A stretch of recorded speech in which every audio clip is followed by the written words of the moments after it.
Good evening there, ladies and gentlemen. Welcome to the Esportz Premier Series 2021, brought to you by Hell Energy Drink and Joe Shap. I'm your cast assassin 47. Joining me on the desk is the ever beautiful Tanvi Alika FCW Sarvani. How are you doing, Alika? I'm doing great. Thank you so much for asking. I think I'm all excited for today's matchups as we were a bit late today, but don't worry, guys. We will definitely be going as fast as a train. But if Yep. you consider it fast, but yeah, I think we had a really good match yesterday. And before we jump into today's matches, why don't we just have a quick recap of the phase? You know how the entire Yep. tournament works, how the format goes through the entire tournament, so that everybody has an idea. Nitish, why don't you walk us through it? Yeah, sure. Why not? The quick look at the format as well for those of you who have missed it previously. So, phase number one consists of all the best of one games as well. We're done with round of 64 and round of 32, and we are currently in round of 16 as well. It's going to be 18th to 20th of May. So, interestingly, I mean, to be honest, don't mind these dates. Yes, because of the cyclone that happened in the country as well. We are kind of, extending the dates as well. So, don't mind the dates. Forget the dates. Let's just look at the format. Phase number two, round of eight, best of threes. It's going to be interesting in round of eight. Actually, round of 16 has already started to be something, quite interesting as well because all of these games are coming quite close. And then we're going to be having the grand final as well, which is going to be the best of five. But let's quickly take a look at the recap as well. What exactly happened in yesterday's games, guys? Because yesterday we had some storms as well, but at the same time there were games that were really interesting. So Godlike Esports versus X Factors were the first game that ended 30-5. We had Team Fallen versus Team Moon that ended 30-3, and then the final game of the day was Generation X Gamers and Chemical X, which ended 13-6 as well.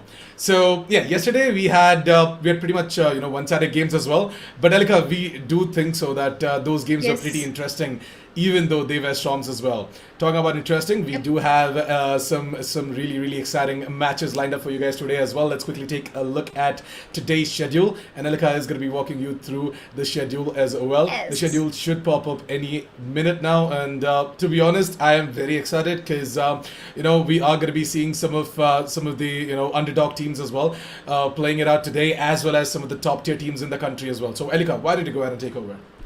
Yes, yes, underdog teams, that's for sure. The first match of the day that is going to begin very shortly, JMUTS versus Broken 5 Esports. And the second match we have FUFOO Esports versus Samurai Esports, which is going to be one banger of a match. And the last but not least, we'll be having Team FANGS versus Enigma Gaming.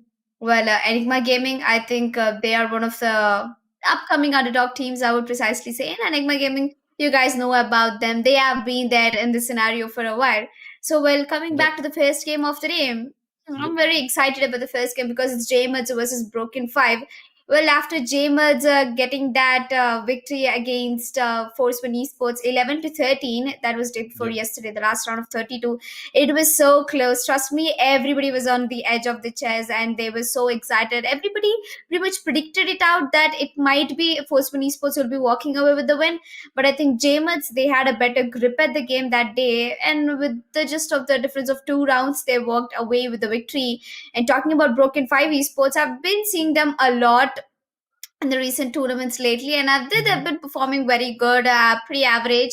I'm expecting them to show a good match as well because, talking about their previous matches, their history of Yep. matches in Esports Premier Series, they had their last match in round of 32 against Shot, and they defeated Yep. Shot 30-1. So Yep. that's a huge goal, and if we talk about, and it's again, it's very hard to predict out which of these teams might be actually walking away with victory, because we know Mm-hmm. JMUDS, they defeated one of the best teams who were coming out, that is Forceman Esports. But yeah, let's quickly jump into the map draft where Broken 5, to my surprise, will be starting off with the defenders, and we have JMUDS at attackers. That's And true, what are and your thoughts on the agent lineup? yeah, definitely. We're going to be quickly walking through the Asian lineup as well. So from the side of JMUTS Esports, we're going to be seeing Storm as usual on the Jet. We have got Emo on the Sage. Adawat is going to be playing the initiator role as well as going to be playing Sova. We've got Monster who's going to be playing Cypher, and then Sam is going to be playing the Omen as well. Coming on towards Broken Fire Prodigy now. It's going to be Phrase 5K to be playing on the Raze, Dead Skull on Sova, Vicar, as always, the star player as well from the side of Broken Fire Prodigy is going to be playing Cypher. Edge, who had some pretty interesting frags as well the previous game on Bind against Shot. He almost got himself, I mean, not almost, he got himself an ace as well, actually, with that operator over towards the B side. So, yeah, Edge, one of the star players alongside Vicar as well from the side of Broken Fire Prodigy. So, looking forward to an amazing match for sure. It's going to be on my favorite map as well, so the map is going to be Haven. Broken Fire Prodigy, actually, I'm not really sure about their Haven, but at the same time, judging from JAN-DEC Esports' previous game on Haven against FUFOO Esports, right? JAN-DEC Esports, they had a pretty satisfying victory as well on that specific map. So looking forward to an interesting game. I guess the match is ready as well, so why don't we quickly jump straight into the game and then we can carry on this conversation inside of the game as well, Alika. Yes. Well, without any further delays, let's straightly jump into the match. So we have Broken 5 on the defender side. Looks like their setup seems a little, or maybe I would say not at all different. It's pretty much equal over there. Well, equal out on both of the scenarios. JAN-DEC and Broken 5, they've picked up a similar lineup. We have Jet, Raze, with Cypher, Omen, and Sova.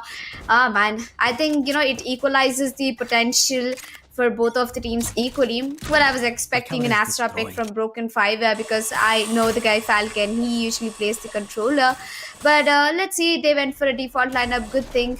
And let's talk more about the details, as it's going to be a C bomb side push coming in from JAN-DEC, where I think he'll be getting instantly deleted, and Phrase will be the first pick. But unfortunately, it gets taken by the grenade coming in from Mimo.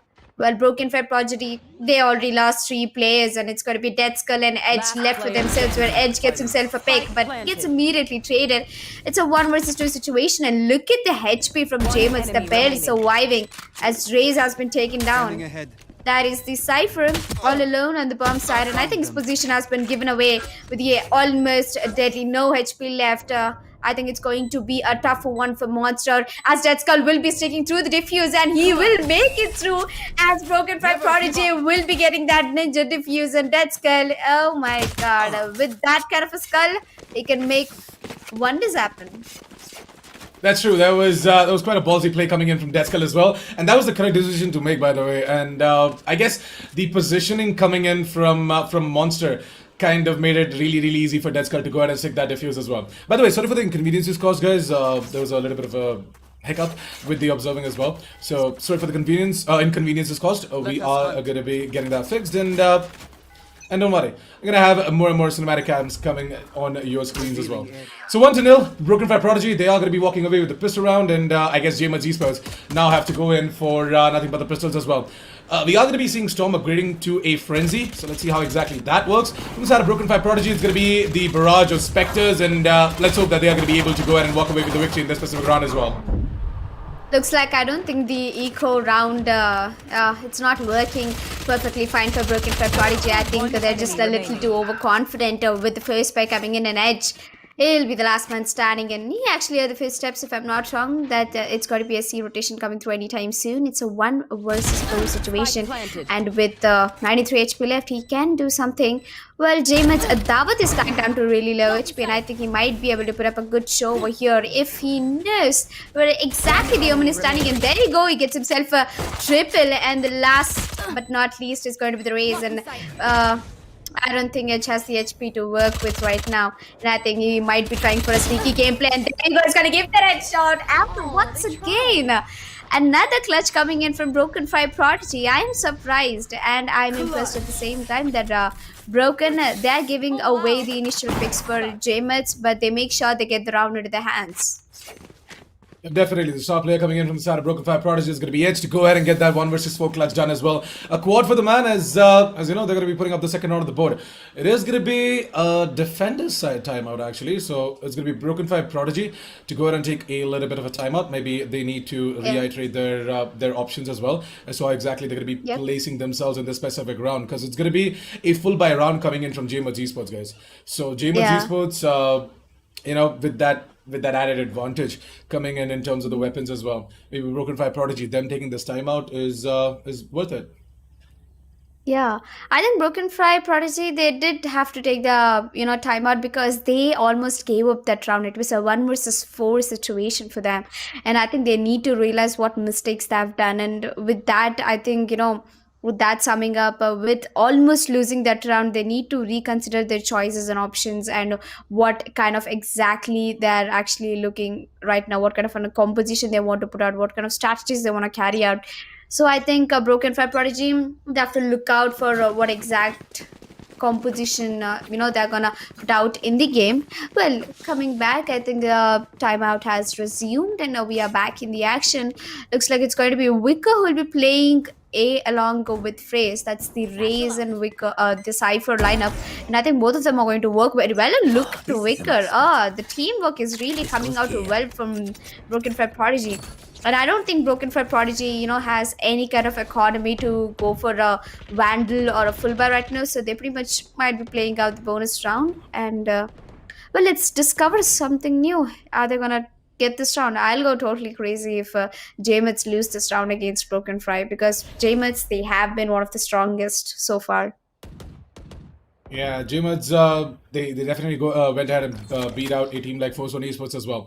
So on paper, JMUDs are the better team here today. But then again, Broken Fire Prodigy, maybe they are gonna go ahead and secure themselves the victory as well. You never know. In a game of Valorant as well, right? It's up to how exactly you're feeling it and the day as well. JMUDs Esports Yep. got themselves 50 seconds to move in over towards a specific side, and I guess they are gonna choose to moving over towards the B side as well. But that's not exactly what's going on here, actually. It's just a bit of a distraction over towards the B side, whereas the JMUDs Esports are actually going to be moving it over towards the C side as well. 35 seconds, and Adawat is holding on over towards the garage position as well. Storm has absolutely no idea that Phrase is walking in towards this crosshair as well, and it's going to be Phrase to go ahead and take down Storm. Down to a 2 versus 3 situation for Broken Fire Prodigy now, and if they're trying to go in for this retake, they have to isolate themselves into individual one-on-ones, but at the same time, look at JMUDs Esports playing together as a unit as well. It's going to be Monster to end the round in style with that final headshot on towards Dead Skull. So first round of the board for JMUDs Esports, and as we did predict it out as well, right? With that added advantage coming in for JMUDs Esports with the weaponry as well, they're going to go ahead and get that first round of the board. Broken Fire Prodigy, they're not going to have the money to go in for the buy for some reason. Not really sure what went wrong over there. Yeah. So them actually giving out too many rounds on the second round itself, which made them actually go for a force buy, and it was not really a good round for their economy in the third round.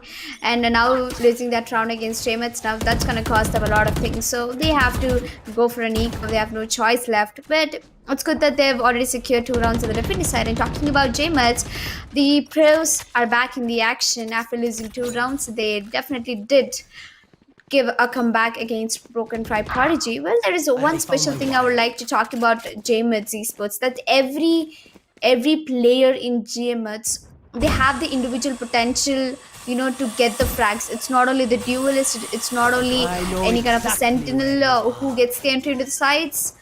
Like, for a fact right now, Sam was the one who actually got the entry over to his C-bomb side, and without even knowing the time, the spike has already been planted down, and Wicker, I don't think he doesn't need a better weapon to get some kills. He's gonna get a 1 with the classic, but I think it's an EK, so I'm not pretty much expecting anything from Broken Fire Prodigy. They don't have pistols to work with, and Cypher, who's barely surviving right now.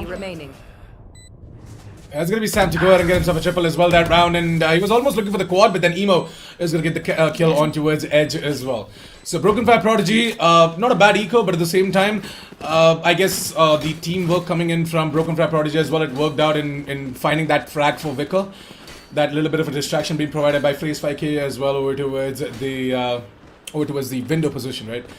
So that was a good teamwork coming in from Broken Fire Prodigy as well. So 2-all as we move on towards round number 5 now. JMUDs Esports have got themselves 3 ultimates ready, and this round is definitely going to be very important for Broken Fire Prodigy because this is the full buy round coming in for them. I'm not really sure why Falcon still doesn't have the money to go in for a full shield. The economic decisions being taken up by Broken Fire Prodigy have to be reconsidered, because if they don't go ahead and save up enough money to go in for a proper buy, then it's gonna come by them in their butts as well.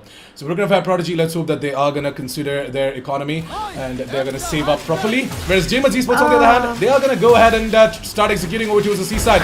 It is gonna be a Dava to go ahead and take down Falcon, and unfortunately Falcon is going to get taken down from the side of Broken Fire Prodigy, guys, and JAN-DEC Esports. Yeah. This is a good chance for them because Broken Fire Prodigy no longer are going to be having any smokes for the retake as well.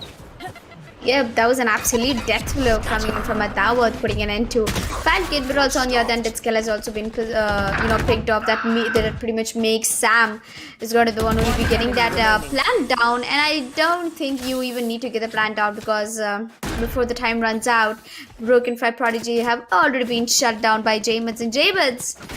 Looks like somebody is on fire after losing 2 rounds to Broken Fire Prodigy.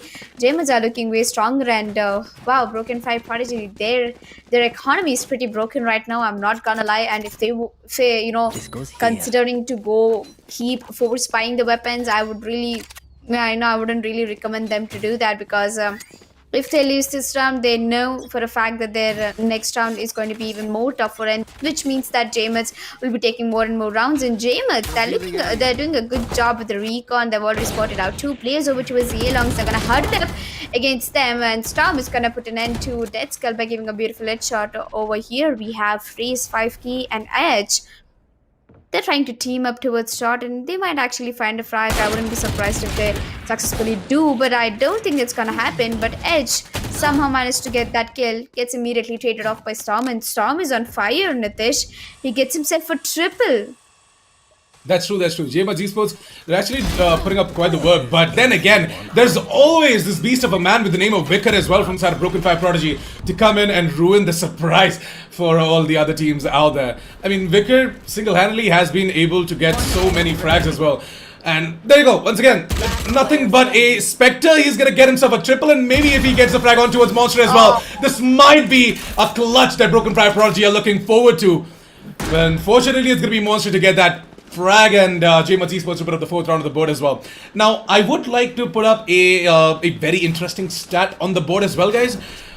See, I'm not gonna deny the fact that Broken Fire Prodigy are really good, but at the same time, JAMEDC Esports, right? The amount of experience they carry. 2 of their players previously in Counter-Strike Global Offensive, they represented their team. Yeah, Adawat and Monster. They represented the country in Paris. So the amount of experience these guys carry as well in FPS titles is quite a lot. So JAMEDC Esports, they might initially lose out a few rounds, but at the same time, when it comes to the buy rounds, they are really good. Yeah, and talking about Broken Fire, they're all just a bunch of youngsters, all in their 20s and teens. They're trying to make their name out, so they're all excited over there, by the way. So I think that's going to be a very good match coming up towards Old Dogs versus the young blood. They have that hunger, the fire in the blood. I would definitely say that for Broken Fire, but I think it's not really working out for them against the experience JAMEDs has. Yeah, I mean, it kind of makes sense as well, their name, right? They're prodigies. They're prodigies in the making, so let's hope that they are going to be able to, put up quite an impressive performance so that they go ahead, keep grinding, and eventually reach the level of all of these, Old Dogs as well. It's going to take some time, but eventually they're definitely going to get there.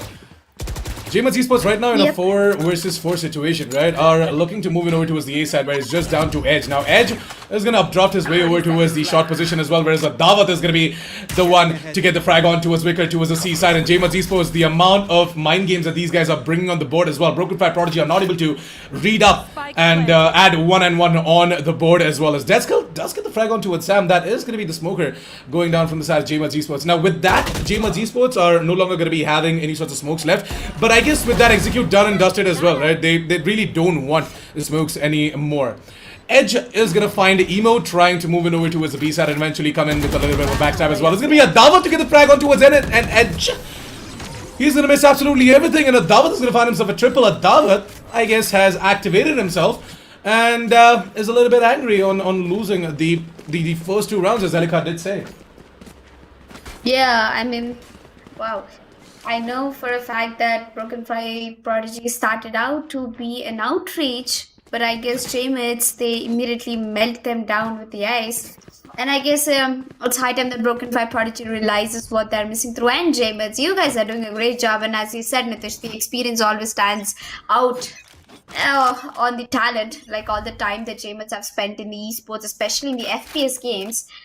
Well, I think that J-Mates, I know for a fact that their team game is best against Broken Fire Prodigy because the amount of time they've been playing together, the amount of time they've been putting their effort together as a team also considers in the winning of a match, in the victory. Most especially if we're talking about the game. So let's try and look over to this round. It looks like just Neo has just pulled out a showstopper and is going to take Wicked down, and Storm on the other hand takes down Edge, but an immediate trade coming down from Phrase 5k. He's going to take down Ima. That pretty much puts us in a 4 versus 3 situation, and with no healing operator, no Sky, no Sage, it's going to be a tough round for Broken 5 as well as J-Mates. Now they're gonna regret. I wish we had a resurrection coming up. Well, some teams do, as Falcon is going to be the one who will be peeking out towards the CT, spots a player, tanks Storm to pretty low HP, and I think it's going to be the Sova, I guess, coming from the flank, if I'm not wrong. Yes, there are 3 players over towards the CT, so I don't really think there's any flank. And Praise 5k, he has to get that entry. He is scared and he's stuck up in a position where he's suffocating at this point.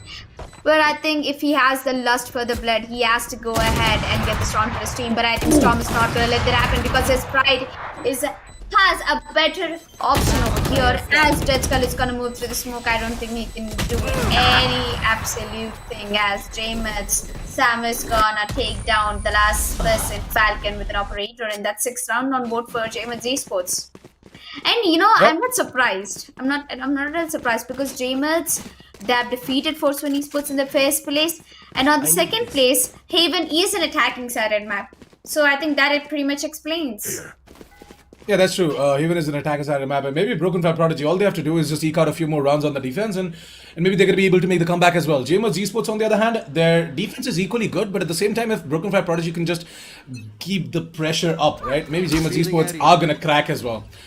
Right now, it's going to be J-Mates Esports to try and, spread out the map a little bit, whereas look at Broken Fire Prodigy as they're just rushing down the mid lanes. And I guess they're going to try and use their sheriffs and these upgraded pistols and try and take down all of these players from side of J-Mates Esports as well. J-Mates Esports' players are individually taking down Broken Fire Prodigy one by one. It's going to be Edge to go ahead and get that blade straight into the face of Monster, and Monster is going to be like, what the hell did I just see? It's going to be a beautiful kunai to the face of Monster, and Monster is gonna try and ask Storm to quickly pick up the spike and fall back as well. The rest of the 2 players from the side of Broken Fire Prodigy are coming in with the flank as well, and it's gonna be Storm to get himself a quad to put up the 7th round of the bow for J-Mates Esports. 7-2, ladies and gentlemen, as Broken Fire Prodigy are finally gonna have a bye this round, and I guess Edge is gonna go ahead and pick up that operator as well. Finally, he's gonna have the money to pick out the big gun, and that big gun is gonna be put to use, which was the C side. Yep, and Broken Fire Prodigy, even after all getting those important frags for the team, I don't think they'll be able to secure the round. As one more fact I would like to bring up, that J-Mates, I really am liking the way they're executing the bomb sites, I really love the way how they're taking off the trade for each other. I love the confidence that is coming in from J-Mates, and talking about Broken Fire, having a similar lineup like J-Mates, they have been not successful enough to hold a bomb site and stop the rush from J-Mates Esports. And let's have a look at the current round that J-Mates, they're actually trying to execute the A bomb site, and I think Phrase over here has already been spotted out, and Emma's trying to take a pick. Before, I think the moment he puts the boomer down, either he takes Phrase 5k down, or either he goes down. But I'm pretty sure that it's going to be Phrase who will be going down, as he's already given his shoulder peek away, as Emo will be finding the first frag and Phrase. Unfortunately, there won't be any trade coming in through. And this is the reason I love J-Mates. They are so silent. The silence before the storm, pin drop silence comes in. They get one after the another. Instead of rushing all together, they get one after the another. And I guess Adawat already spotted out the Cypher's trap, and I'm pretty much sure he cannot dodge the trap, but he can break the trap. But the moment he breaks it, the team is gonna pretty much rotate, and I think Falcon has already called in for a rotation, and Falcon Vika, they get themselves a double against J-Mates Esports, but that's not just enough. as the recon will be coming through Dead Skull, and the Artist Fury will be doing a lot of damage as the other one goes down. Falcon gets himself a double, and there's absolutely 13 seconds left on the timer right now with Sam, the last man alive. And I guess pretty much he has an operator in his hand. Yep, he definitely has, and Dead Skull will be going down, and it's going to be Edge versus Sam. Sam is tagged down with 30 HP, and after the timer goes down, Edge is also gonna take Sam down. And there we are, Broken finally getting a single round to their hands after losing, 7 rounds back to back? Yeah, that's true. And to be completely honest, Broken Fire Prodigy, right, their holdover towards the A side worked out. It was the brilliance coming in from Falcon and Vicar actually to get that double as well, and then you know the overall rotation came in from the side of JAN-DEC Esports as well. Falcon actually did not go down that easily, whereas Vicar was immediately traded by Adawat as well. I guess JAN-DEC Esports, right? They know for a fact that Broken Fire Prodigy have got themselves a good hold over towards the A side, and you know the Cypher is playing over towards A as well. So they're going to try and be a little bit more careful. I'm not going to say that they're going to avoid the A side, but at the same time, they are definitely going to be a little bit too careful. Now, they know for a fact that Edge has got himself the operator as well. The opponent Jet has got himself the operator. So they're going to try and avoid the C-long position. Most probably, they're going to be a little bit too careful while trying to peek in over towards the B side as well. But now that they know that the operator is not over towards B, so they're going to try and do their standard default setup as well, which is to create a distraction over towards the B side and quickly turn the tables and move it over towards A or over towards C. Yeah. And I think with the 50 seconds left on the clock, slow and steady wins the race, and so does J-Mits wants to win this very badly as Storm. I think Storm in the race, Emo will be slowly sneaking up into the B mains if I'm not wrong, as the Boombot will be alerting Phase 5 away, and he's going to be spotting out, and I think it's in a big trouble over there, but he gets a trade, so that's equalized as Storm on the other hand takes down Falcon. That was a very bad sort of step coming to the games, and I think he's going to get himself a double. What is he? A frag machine? I mean, he's just going up all over the place as Adawat gets another one with the operator, and it's all down to Wicker, the frag boy. But I don't think that's gonna happen. You have Storm, the frag machine. Seriously, he comes to the side, he gets the entry, gets himself a triple, and there you go. That's 8th round on board for J-Mits. And Broken Fire, this is their last chance. This is their last shot to at least make this, make this match as a two-sided affair and not one-sided. Yeah, I mean, Storm, right? I mean, his name, it truly stands true, though. Definitely, it goes ahead and shakes up the entirety of Broken Fire Prodigy. But at the same time, I really loved how, he actually baited out that entire spray down towards the B side. That kill on towards the Sova from the side of Broken Fire Prodigy, right? That was actually beautiful. The way he completely used up that magazine and then tried to go in for something like a reload. He tried to fake out that sound as well. But he instantly switched weapons and then got the kill onto it. The Sova. That was beautifully played. And these small details are what makes these players stand out among the rest as well. And that is what I actually was about to point out as well when it comes to experience from the side of JAN-DEC Esports. But yeah, it looks like that Broken Fire Prodigy, they are somewhere entirely else on the map. Whereas JAN-DEC Esports are moving in over to the C side. Beautiful lineups coming in from Dead Skull, by the way. Whereas Jet, the Jet from the side of Broken Fire Prodigy, that is Edge, has got no freaking idea that Emo has already sneaked in towards the back of the side. It's going to be Edge to get taken down alongside his comrade. That is going to be Sova. The rest of the two players from the side of Broken Fire Prodigy is Falcon as well as Trace 5K are trying to move in from the defense side of Spawn Alikai. In a 2 vs 5 situation, this retake looks tough. What do you think? Yeah, I mean the retake, I think it's pretty impossible as Broken Fire Prodigy.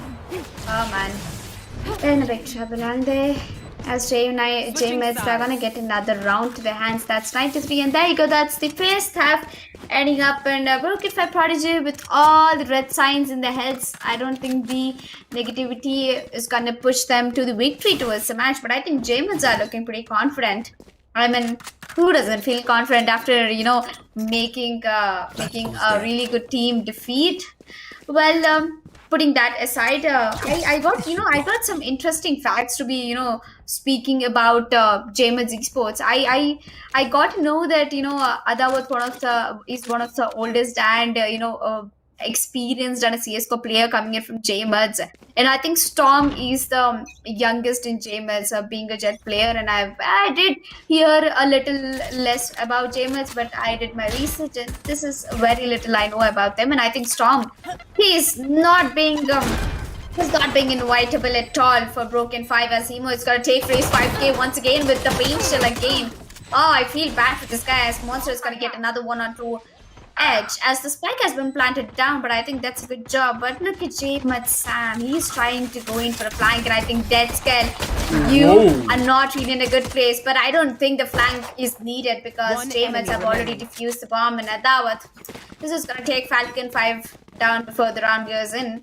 And here we are, JMUDs with 10 rounds and Broken 5 struggling with 3, and I guess they'll be going in for a 4 spy right now. Yep, they don't have a lot of rounds to give away for JMUDs, so they have to go for the first spy.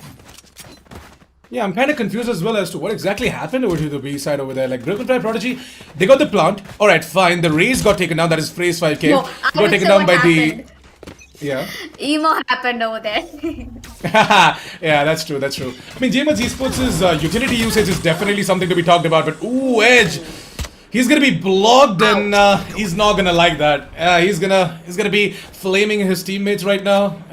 What are you guys doing? Why are you blocking me? I mean, at the same time, his dash kind of messed up as well. I guess there's a little bit of a panic with the capital K over there.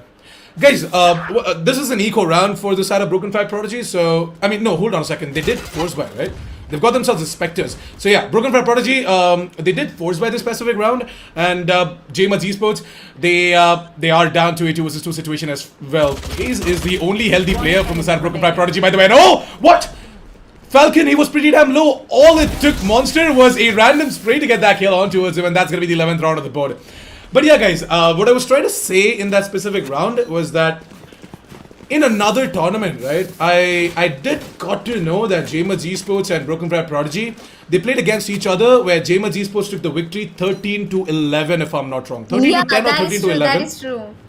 I do definitely know about that game, and that's why I was so confident that Broken 5 would be putting up a good show. But I think JMUDs, they've got stronger and stronger. Yeah, I mean, definitely. With time, they have you know, brought up that evolution as well in that specific play. But Broken 5 Prodigy, I expected that that they will, you know, bring it down to double digits, and it's going to be pretty damn close. But I guess JMUD's Esports, they have come prepared. And Broken 5 Prodigy, their entire execute is now working out on their attack side as well, right? We're gonna be seeing Deathskill, who's gonna try and, you know, hug that wall a little bit. He's got no prior information about who exactly is holding over towards the C side, whereas he knows that there is a player over towards the garage window as well. Yeah, well, I think Broken 5 Prodigy, they have already pretty much given away the victory for JMUDs. All they need is just a confirmation of 2 more rounds, and I think, oh, Monster, he is being a real monster right now. It's gonna take down Dead Skull, so that is gonna hurt Broken 5 Prodigy right now, as Edge is already down to 24 HP, and FaZe is gonna use the double satchel, gets a frag onto Storm, which pretty much is gonna give the site away for themselves. And I think Wicker missed the cage, but it's okay, no problem. He's gonna get the traps in. He's gonna quickly fall back towards the shot, and look at the shark darts coming in from Adawat, and unfortunately Edge is going to be the chicken to his shark dart. He'll be going down as well, and Sam is gonna smoke shots up, and oh, okay, Cypher, he's got caught in a Cypher trap, and we have 2 players in the underhaven, and looks like FaZe 5k and Wicker both are being very naughty about it, as it's a 1 vs 1 situation. Emo is stuck down to low HP, and Wicker, I don't think he has any HP to work with, and there you go. Emo is going to get the clutch done with the double jump, a bunny hop, and a very satisfying right click from the classic. Well, a classic clutched as classy as possible. Match point. God damn it. I mean, Emo. I did stress about the fact that, you know, JMUD's Esports' utility usage is something to be praised about. And that was shown right there and there. In that 1 vs 1 situation, Emo knew that there's no freaking way that Wicker is going to be able to go absolutely anywhere out of that specific spot behind the default boxes, right? So he throws in that nade, tries to aggressively force Wicker into pushing on towards him, and then he goes ahead for that burst fire shot as well. Beautiful stuff coming in from Emo, as we're going to be seeing JMUD's Esports' Monster going ahead and getting that entry as well. I guess Emo and Storm, they're gonna be like, you know what, Monster, maybe we should switch roles a little bit. You should be the duelist. Yeah. I mean, when it comes out of the frag departments, there are a little Oh. moments when you feel like you should have been a sentinel, and I think a Dawat. He's been pretty rough on Broken 5 right now. He's got himself like a 3-time kill against Broken 5 with that Hunter's Fury, and I think it's working all well for him. And JMets, look at the positioning. They're so bold, they're confident, they're out in the open. And Falcon, he's trying to look up for the head of Emo, and he finds it, and he gets a headshot on top of it. Like, a cherry beautifully topped with a headshot. Well, Sam will be coming back into C-bomb side, and I don't know what exactly Broken Fire is trying to do. Oh, okay, Falcon has been taken down, which puts us in a 4 versus 2 situation, and there you go. The hats are dropped, the positions are revealed, and Phrase, he misses his showstopper, and I think it's going to be Storm, one after the other, walking into the crosshair, and there you go. Storm is going to be the man who will be ending it for the day, as Broken Fire Prodigy will be losing against JMets 13-3. Well, it's not something we expected, but I think that's a nice try coming in from Broken 5 Prodigy. And JMets Esports, you've stood very well. You've carried out the way you represent your team. And I think I'm very impressive and happy that JMets, they have actually improved a lot compared to the qualifier, compared to the match against Force1 Esports. They gave up a lot of rounds for Force1 Esports. But what I saw today in JMets, it was quite different. Yeah, true, and it all goes very very well with the storyline that we built up before the game as well, right? In the pre-game analysis, we did say that JMUD's Esports, they are the better team here on Haven. They beat Force1 Esports, and I guess with the previous information that we had as well, right? As we both mentioned that in a previous game in another tournament, Broken Fire Prodigy, they did face off against JMUD's Esports, but that was a very very close affair. It was 13-11 or something like that, and we thought with that specific information that maybe this game is going to be close as well. But at the same time, JMUD's Esports, they did inform us that they have got another game in another tournament at 7, so maybe they just wanted to quickly finish it off, clean up the server, and move on towards that specific match as well. So maybe something like that. JMUD's Esports were in a hurry, and they showcased that rush as well in that specific game. Beautiful stuff coming in from JMUD's Esports, but at the same time, not gonna lie, Broken Fire Prodigy, they put up quite a fight. At the same time, there were some moments where we were seeing some miscommunication happening here and there from the side of Broken Fire Prodigy. Their utility usage was not on point. It was again Vicar to be putting up so many frags again and again, being the sentinel for the team. Vicar is absolutely doing an amazing job, and even the previous game against Short, right? We saw Vicar walking away with multi-kills in every single round. This guy is quite a beast, and I guess he should. I remember it was 23 kills. Exactly, and he should reconsider his role as well in the team. Maybe he could do a better job as a duelist, or maybe even as someone like a controller and as an initiator as well. Like, yeah, he's an amazing Cypher player. His Cypher setups are quite amazing, but at the same time, I guess he can do a lot in terms of the fragging department as well. So as a duelist, right? As a duelist, why we stress on this enough is because as a duelist, you can actually activate yourself with these self-sufficient fragging abilities, and you can create and open spaces for the team as well. But yeah, Elika, sorry for the monologue. You can go ahead and take it over as well. Well, there's not much. You've almost covered up a lot about JMUD's. Let's quickly jump into the MVP of the match. Well, I'm quite surprised it would be Storm, of course. Well, we have been seeing him pop frag, and there you go. Storm is going to be the one with the 334 average comeback score. This man must be kidding me, with 19 kills and 1.7 KD. Well, that is something really impressive. We need to look forward. And on from Broken Fire Prodigy, we have Vicar, last but not least. We have him with 12 kills with 200 average comeback score and 0.8 KD. He almost had it, but I guess, he almost had that 1 KD, but sometimes the fragging department doesn't really go well with the Sentinels. And well, coming back, the MVP screens there look really nice. And Emo, I think he was the one who got most number of kills with the paint shell. He got almost like 3 to 4 kills, and that was especially on towards Phrase in the pistol rounds. I think Phrase would have got so annoyed that why am I always the one? You remember the first round of the match where they were entering towards the C-bomb side. Phrase gets a kill, but unfortunately gets taken down with paint shell. And the same happened in the second half pistol round. He gets the plant, and then immediately Emo takes him down with a paint shell. I think that's something, Broken Fire Prodigy, they have to look after. I have a lot of things to mention about Broken Fire Prodigy. It's not the lack of potential they have. They have potential. You see Edge clutching out a 1v4. You see Dead Skull getting that 1v2 possible. I think they have a lot of talent hidden in themselves. All they need to do is work in the straight way. They need to find a different path. Now, if this strategy is not working out for you guys, go ahead and pick up another one, because it's better to keep trying instead of giving up for one last time. So I'm sure that we will be seeing Broken 5 back again in qualifier number 3. So don't lose hope, guys. You still have a long way to go. You have come so close till round of 16, and I think that's a good job. So that's, you're not walking away with nothing. You're walking away with experience and a lot of lessons learned from your opponents and from your teammates sometimes as well.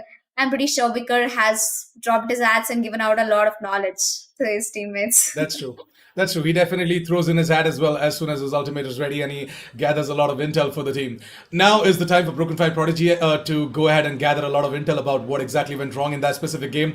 They need to gather a lot of intel as to where exactly they went wrong, what exactly they can do to improve themselves and come back stronger in qualifier number 3 as well. So congratulations, JAN-DEC Esports, for winning out that specific game, and Broken Fire Prodigy, all the best for your grind, guys.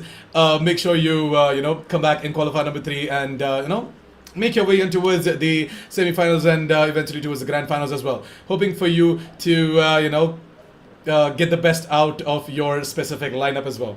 And with that said and done, I guess we are pretty much done for match number 1. We're going to be taking a short break. So, Alika, why don't you do the honors and tell our viewers about our sponsors?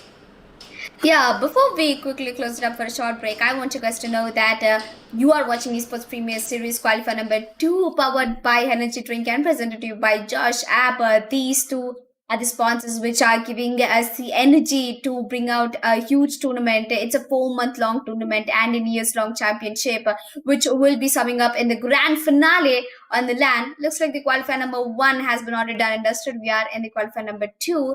And don't forget to subscribe to the channel, because once we go live, you will be getting the updates of it. And if you missed a match, don't worry, we got your back. We will be uploading the highlights by end of the day. So if you guys don't want to miss anything of that, go ahead and subscribe to the channel and follow us on our Instagram, where we will be uploading the live stream schedule and the results over there. It's esports.in on Instagram, and you can, if you're interested in me and Nitish casting, and if you want us to improve in any way, you can follow us on our socials. That is Tanvi Jasmine FTW for me, and official Assassin 47 with him. And remember that it's official Assassin 47 with a double S. So we will meet you straight back after a short break right here.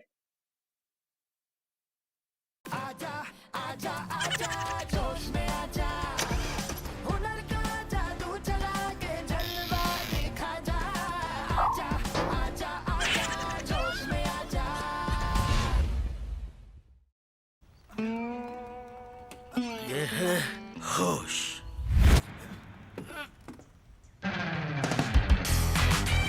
ये है जोश। ऐसे ही ढेर सारे funny videos के लिए जोश में आजा।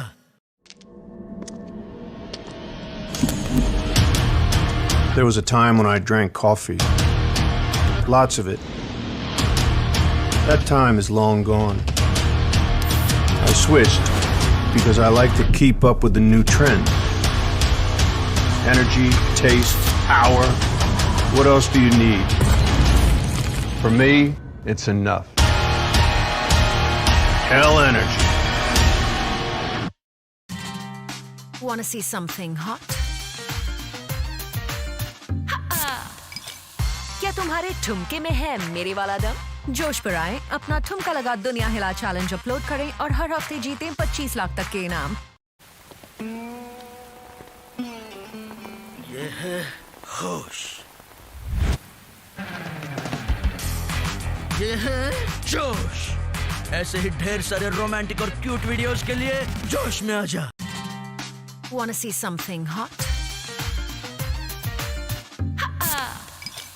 क्या तुम्हारे ठुमके में है मेरे वाला दम? जोश पर आए, अपना ठुमका लगा दुनिया हिला चैलेंज अपलोड करें और हर हफ्ते जीतें 25 लाख तक के इनाम।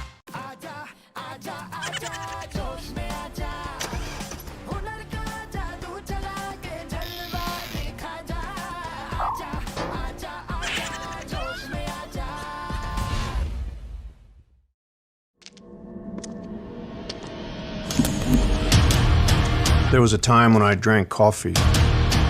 Lots of it. That time is long gone. I switched because I like to keep up with the new trend. Energy, taste, power. What else do you need? For me, it's enough.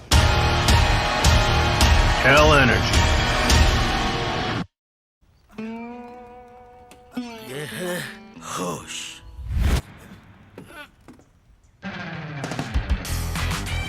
ये है जोश। ऐसे ही ढेर सारे funny videos के लिए जोश में आ जा। ये है होश। ये है जोश। ऐसे ही ढेर सारे रोमांटिक और क्यूट वीडियोस के लिए जोश में आ जा।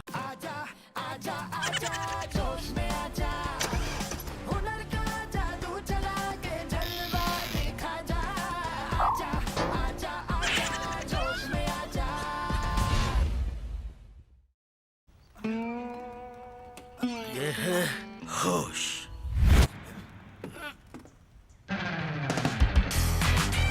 ये है जोश। ऐसे ही ढेर सारे फनी वीडियोस के लिए जोश में आ जा।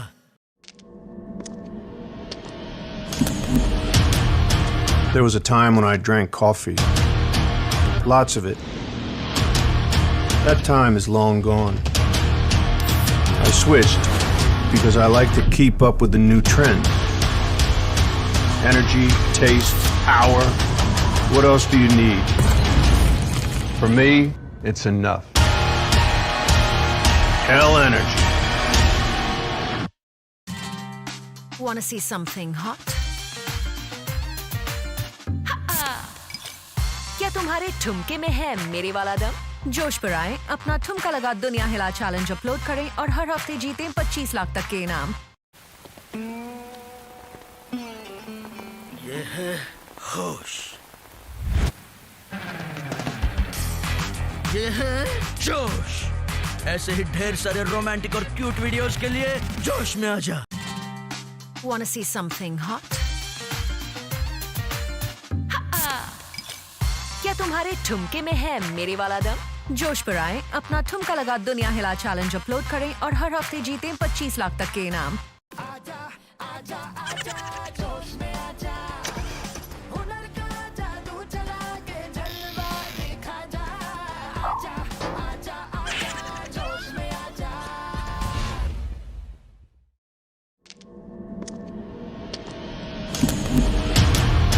There was a time when I drank coffee.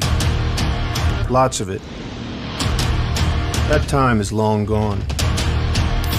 I switched because I like to keep up with the new trend. Energy, taste, power. What else do you need? For me, it's enough. Hell energy. ये है होश।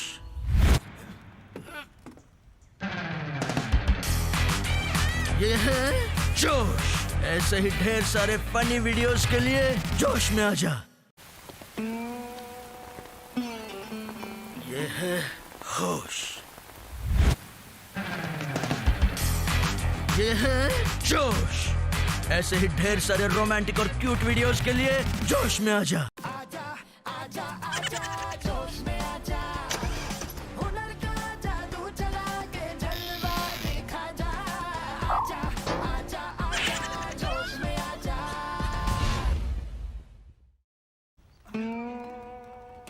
ये है होश।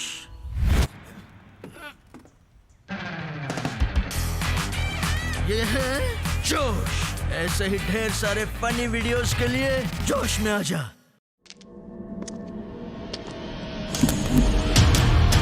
There was a time when I drank coffee. Lots of it. That time is long gone. I switched because I like to keep up with the new trend. Energy, taste, power. What else do you need? For me, it's enough. Hell energy. Wanna see something hot? क्या तुम्हारे ठुमके में है मेरे वाला दम? जोश पर आए, अपना ठुमका लगा दुनिया हिला चैलेंज अपलोड करें और हर हफ्ते जीतें 25 लाख तक के इनाम। ये है होश, ये है जोश। ऐसे ही ढेर सारे रोमांटिक और क्यूट वीडियोस के लिए जोश में आजा। Wanna see something hot? क्या तुम्हारे ठुमके में है मेरे वाला दम? जोश पर आए, अपना ठुमका लगा दुनिया हिला चैलेंज अपलोड करें और हर हफ्ते जीतें 25 लाख तक के इनाम।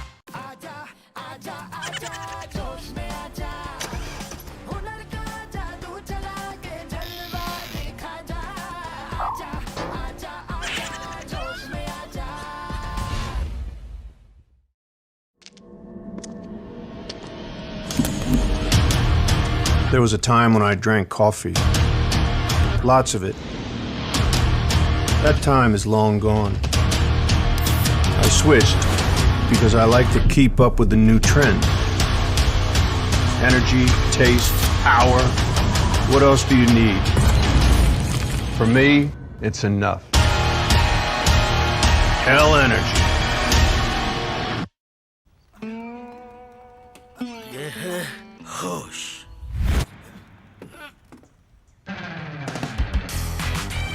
ये है जोश। ऐसे ही ढेर सारे फनी वीडियोस के लिए जोश में आजा। ये है होश, ये है जोश। ऐसे ही ढेर सारे रोमांटिक और क्यूट वीडियोस के लिए जोश में आजा।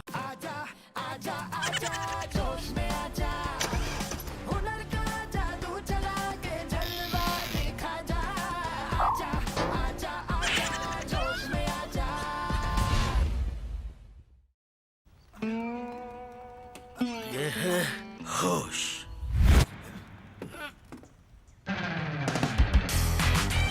ये है जोश। ऐसे ही ढेर सारे फनी वीडियोस के लिए जोश में आजा।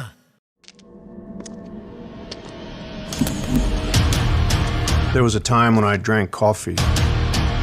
Lots of it. That time is long gone. I switched because I like to keep up with the new trend. Energy, taste, power. What else do you need?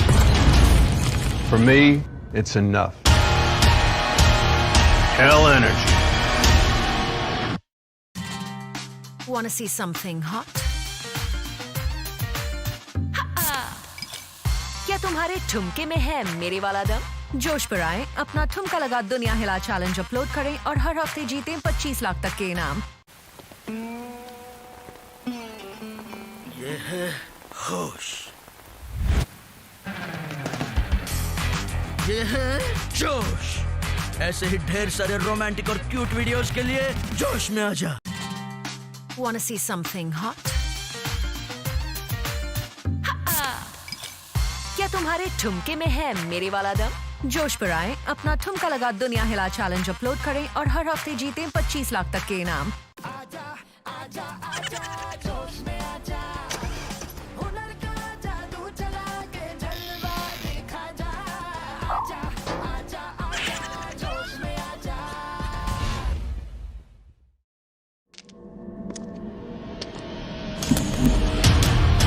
There was a time when I drank coffee.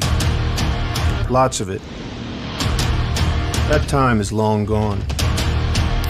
I switched because I like to keep up with the new trend.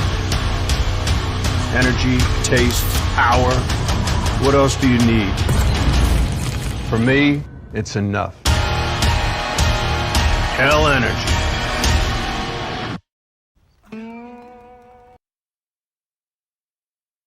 Well, welcome back, ladies and gentlemen, to all the gamers out there to the Esportz Premier Series, Qualifier number 2, Valorant, powered by Let's Drink and brought to you by Josh app. And I'm very excited. Oh, wait, I shouldn't be excited to be announcing this. Yes, I have an announcement to make that the second game of the day, which was supposed to happen between FUFOO Esports and Samurai Esports. Unfortunately, Samurai Esports gave a bye and they won't be playing this match against FUFOO Esports. They have their personal reasons.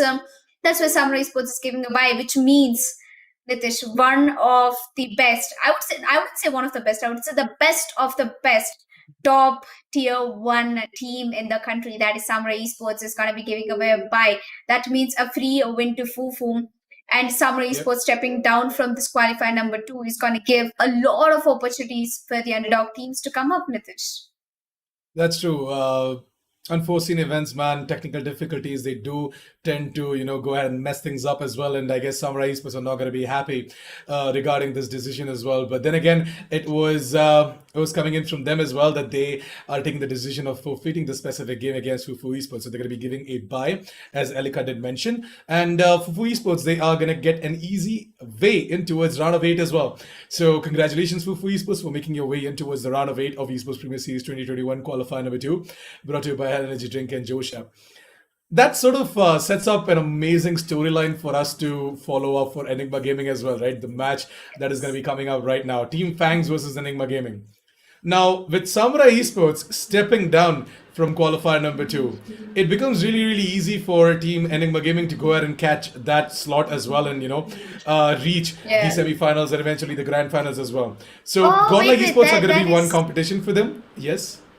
The journey's not going to be easy. You remember Purpose Esports defeating Enigma in qualifier number 1. Well, I think Team Moon is also qualified to round of 16, and I'm looking forward for the match of Moon.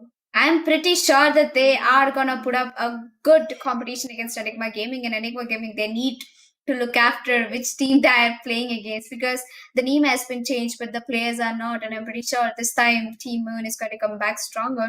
Also, I didn't want to cut you up. You can go ahead and carry on. I'm No, so no. excited I couldn't stop myself. I'm Hey, saying it's that. completely fine. We are all excited, and you did not do any wrong over there as well. But yeah, Team Moon, you did bring up an amazing point, by the way. So yeah, Purpose Esports, ex-Purpose Esports, now Team Moon, they did defeat Enigma Gaming in qualifier number 1 as well. And Purpose Esports actually gave a tough run to a team like Global Esports as well. Of course, on the map of Ascent, by the way, not on the remaining 2 maps, but at the same time on the map of Ascent, they did give a tough time to a team like Global Esports as well. So, Team Moon, we are definitely setting up our eyes on them. But at the same time, let's talk about the team at hand, by the way, Team FANGS, who themselves have got an amazing roster, and their duelists do such an incredible job at converting all of these rounds into their team's favor as well. Some of the youngest players in the side of Team FANGS as well as acting as their duelists as well. They do a pretty fantastic job when it comes to the Fang department, and I can't wait to see what they're going to be doing against Enigma Gaming as well. Enigma Gaming, they do have the brains and the bronze, but FANGS, they've got themselves pure raw firepower as well, with the fact that they are a lot more aggressive as well when it comes to their attack. Their defense is passive aggressive, but at the same time their attack is a lot aggressive. So if Enigma Gaming aren't going to be ready to face off against a team like Team FANGS, then well, I don't know what exactly is going to happen. Maybe we might just see this game going into an overtime as well. And if it does go into an overtime, then maybe we are not going to be missing Samurai Esports versus FUFOO Esports at all. I don't think the overtime might be happening because I've done my research part. Well, it comes down to Team FANGS to begin Shower with. us with your amazing analysis, please. Yes, so to begin with, Team FANGS, they had their last match against Team Thunderdogs in round of 32, and they beat Thunderdogs to a 13-4 score. And that was one hell of a match, which I was, eagerly looking forward for. And when it comes down to Enigma, Enigma is not, I wouldn't say it is one of the ferocious teams, but I would say it is one of the best teams on the paper at the moment for Team Enigma Gaming.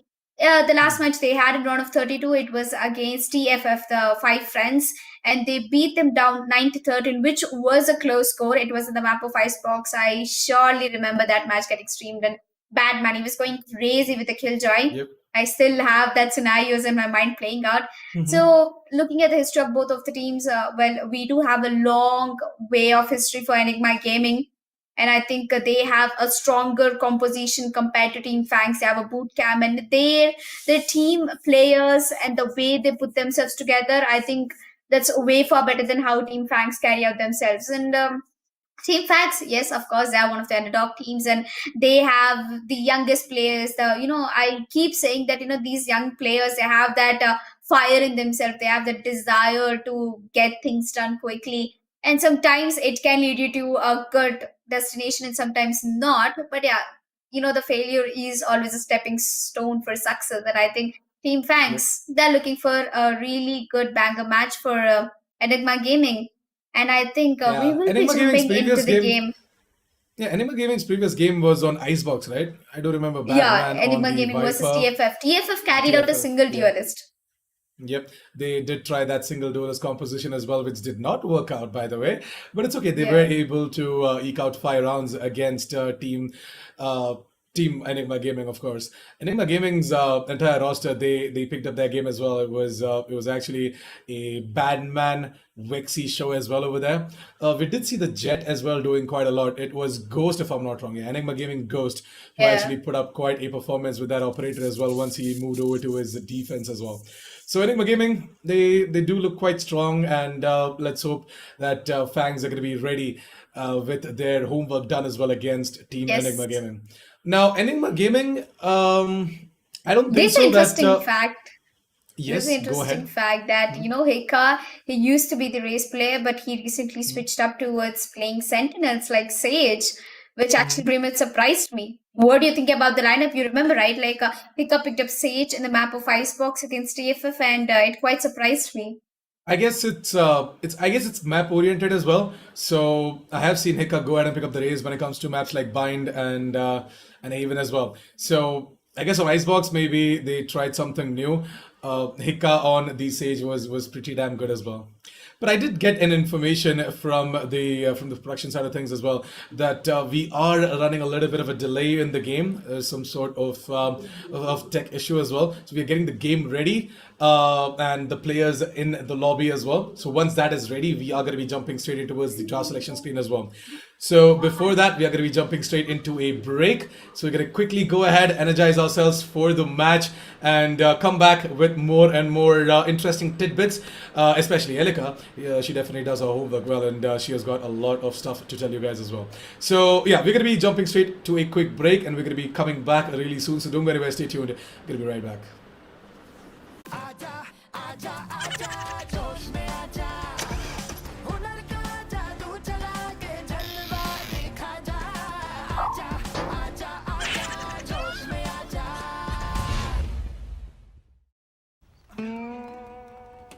ये है होश।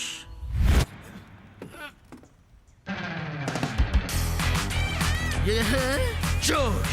ऐसे ही ढेर सारे funny videos के लिए जोश में आजा।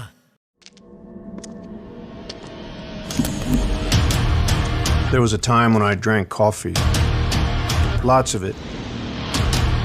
That time is long gone. I switched because I like to keep up with the new trend. Energy, taste, power. What else do you need?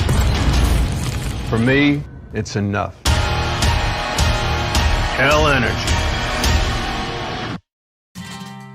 Wanna see something hot? क्या तुम्हारे ठुमके में है मेरे वाला दम? जोश पर आए, अपना ठुमका लगा दुनिया हिला चैलेंज अपलोड करें और हर हफ्ते जीतें 25 लाख तक के इनाम। ये है होश। ये है जोश। ऐसे ही ढेर सारे रोमांटिक और क्यूट वीडियोस के लिए जोश में आजा। Wanna see something hot? क्या तुम्हारे ठुमके में है मेरे वाला दम? जोश पर आए, अपना ठुमका लगा दुनिया हिला चैलेंज अपलोड करें और हर हफ्ते जीतें 25 लाख तक के इनाम।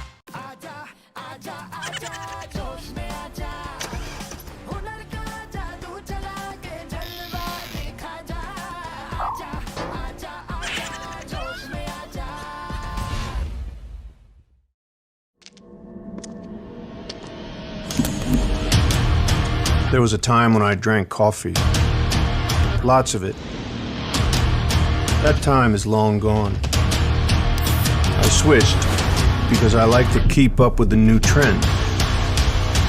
Energy, taste, power. What else do you need? For me, it's enough. Hell energy. ये है होश।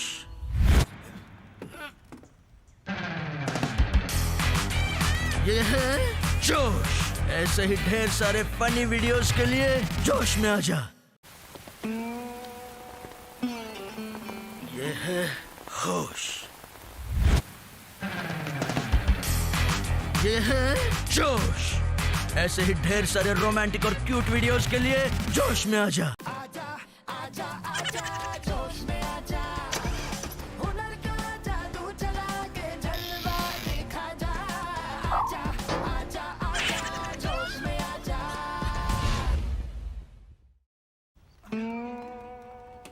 ये है होश।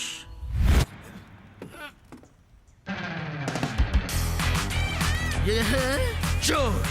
ऐसे ही ढेर सारे फनी वीडियोस के लिए जोश में आ जा।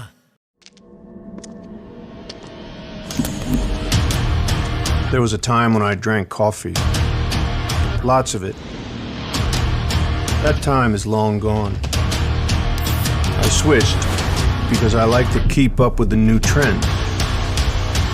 Energy, taste, power. What else do you need? For me, it's enough. Hell energy. Wanna see something hot? क्या तुम्हारे ठुमके में है मेरे वाला दम? जोश पर आए, अपना ठुमका लगा दुनिया हिला चैलेंज अपलोड करें और हर हफ्ते जीतें 25 लाख तक के इनाम। ये है होश। ये है जोश। ऐसे ही ढेर सारे रोमांटिक और क्यूट वीडियोस के लिए जोश में आ जा। Wanna see something hot? क्या तुम्हारे ठुमके में है मेरे वाला दम? जोश पर आए, अपना ठुमका लगा दुनिया हिला चैलेंज अपलोड करें और हर हफ्ते जीतें 25 लाख तक के इनाम।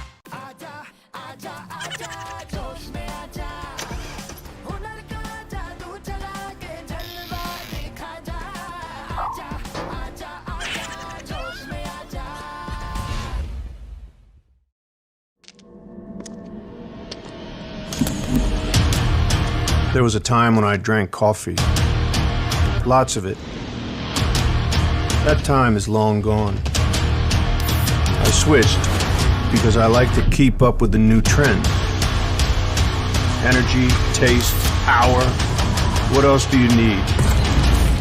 For me, it's enough. Hell energy. ये है होश।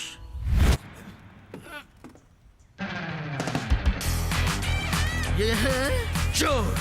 ऐसे ही ढेर सारे फनी वीडियोस के लिए जोश में आ जा।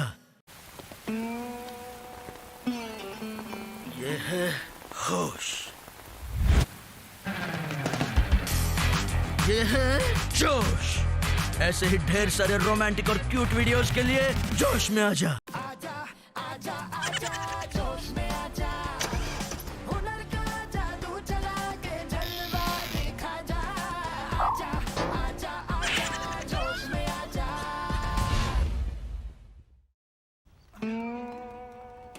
ये है होश।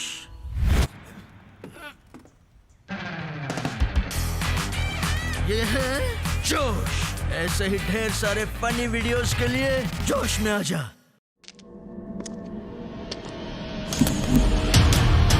There was a time when I drank coffee. Lots of it. That time is long gone. I switched because I like to keep up with the new trend. Energy, taste, power. What else do you need? For me, it's enough. Hell energy. Wanna see something hot? क्या तुम्हारे ठुमके में है मेरे वाला दम? जोश पर आए, अपना ठुमका लगा दुनिया हिला चैलेंज अपलोड करें और हर हफ्ते जीतें 25 लाख तक के इनाम। ये है होश। ये है जोश। ऐसे ही ढेर सारे रोमांटिक और क्यूट वीडियोस के लिए जोश में आ जा। Wanna see something hot? तुम्हारे ठुमके में है मेरे वाला दम? जोश पर आए, अपना ठुमका लगा दुनिया हिला चैलेंज अपलोड करें और हर हफ्ते जीतें 25 लाख तक के इनाम।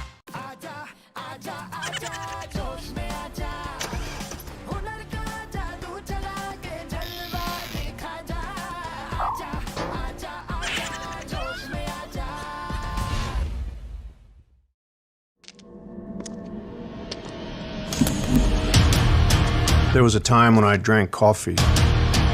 Lots of it. That time is long gone. I switched because I like to keep up with the new trend. Energy, taste, power. What else do you need? For me, it's enough. Hell energy. ये है होश।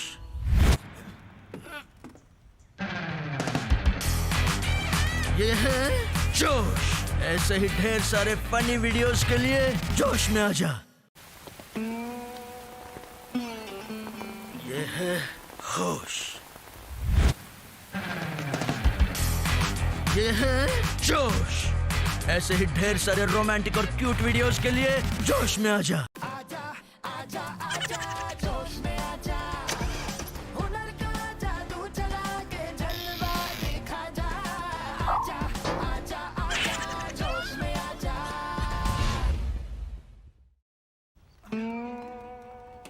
ये है होश।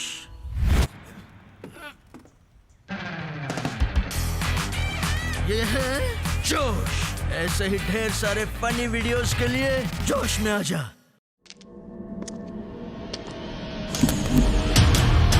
There was a time when I drank coffee.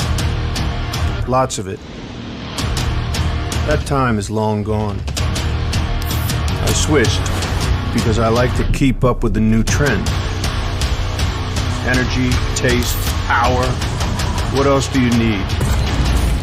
For me, it's enough. Hell energy. Wanna see something hot? क्या तुम्हारे ठुमके में है मेरे वाला दम? जोश पर आए, अपना ठुमका लगा दुनिया हिला चैलेंज अपलोड करें और हर हफ्ते जीतें 25 लाख तक के इनाम। ये है होश। ये है जोश। ऐसे ही ढेर सारे रोमांटिक और क्यूट वीडियोस के लिए जोश में आजा। Wanna see something hot? क्या तुम्हारे ठुमके में है मेरे वाला दम? जोश पर आए, अपना ठुमका लगा दुनिया हिला चैलेंज अपलोड करें और हर हफ्ते जीतें 25 लाख तक के इनाम।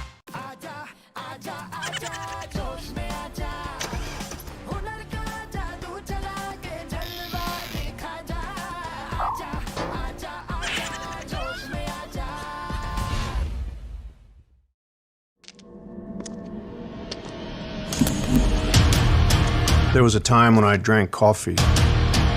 Lots of it. That time is long gone. I switched because I like to keep up with the new trend. Energy, taste, power. What else do you need? For me, it's enough. Hell energy. ये है होश।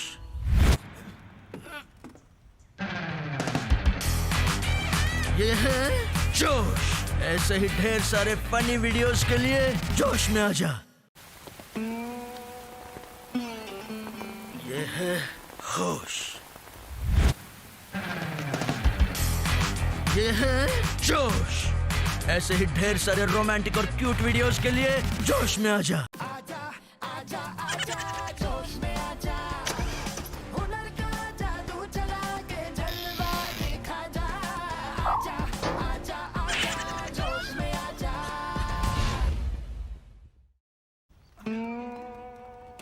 ये है होश।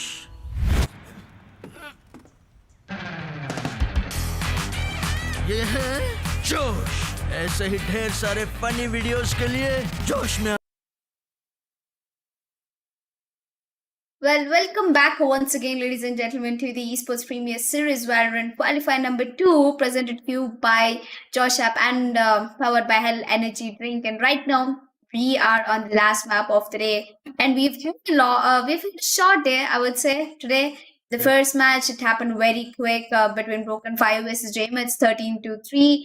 JMUTs walked away with the victory. And talking about the second match, which was supposed to be happening between FUFOO Esports versus Samurai. Samurai had to forfeit. I wouldn't say forfeit.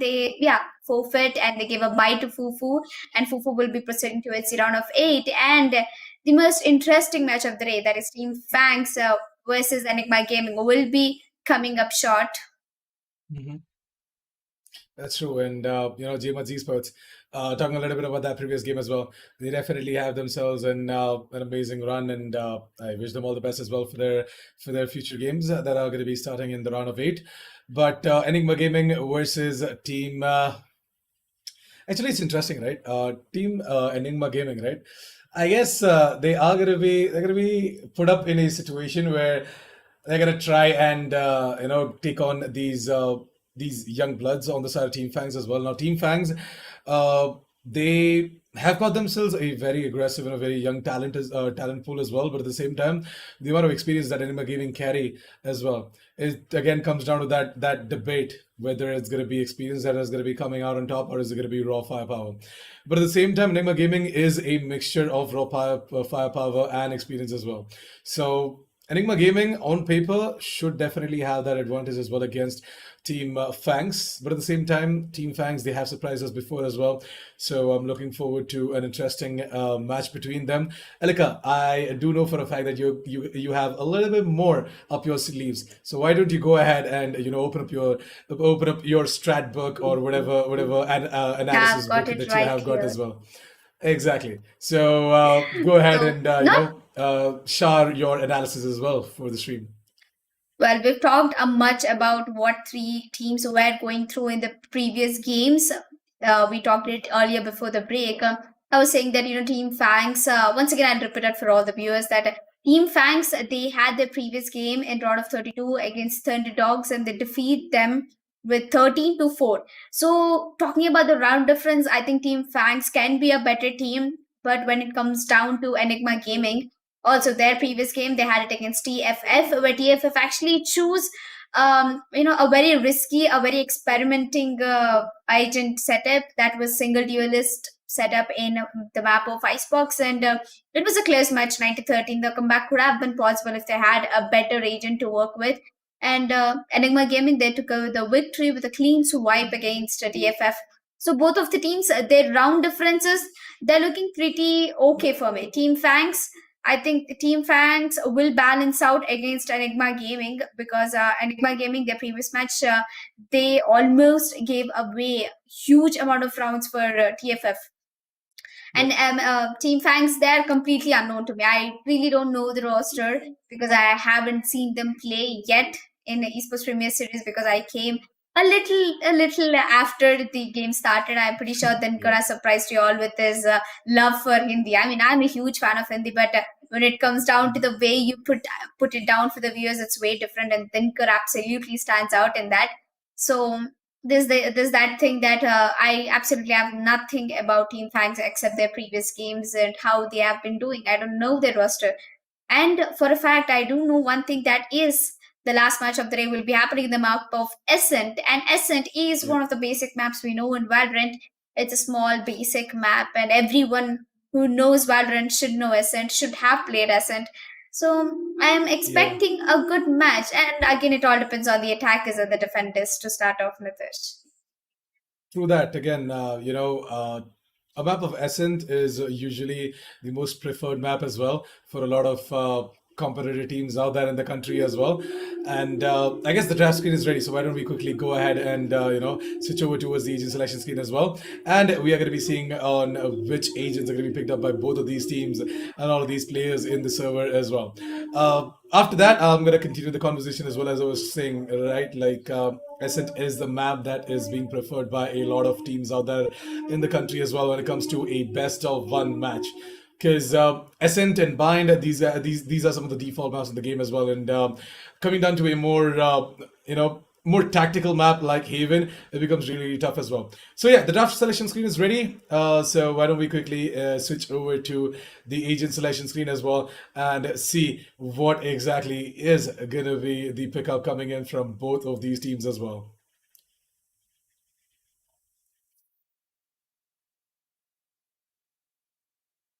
Well, I guess here we are with the agent's draft pickup screen, and we can see FANGS. I think they're pretty much standing out with their lineups. We can already see an insta lock of Astra coming in by Kohli.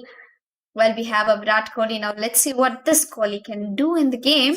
And talking about Sentinels, we have a KJ being picked up by Smoke A, and FANGS B2 is going to be going in for that initiative of picking up the duelist. We have Cactus who is thinking to pick up Jet, and we have Maverick completely unknown.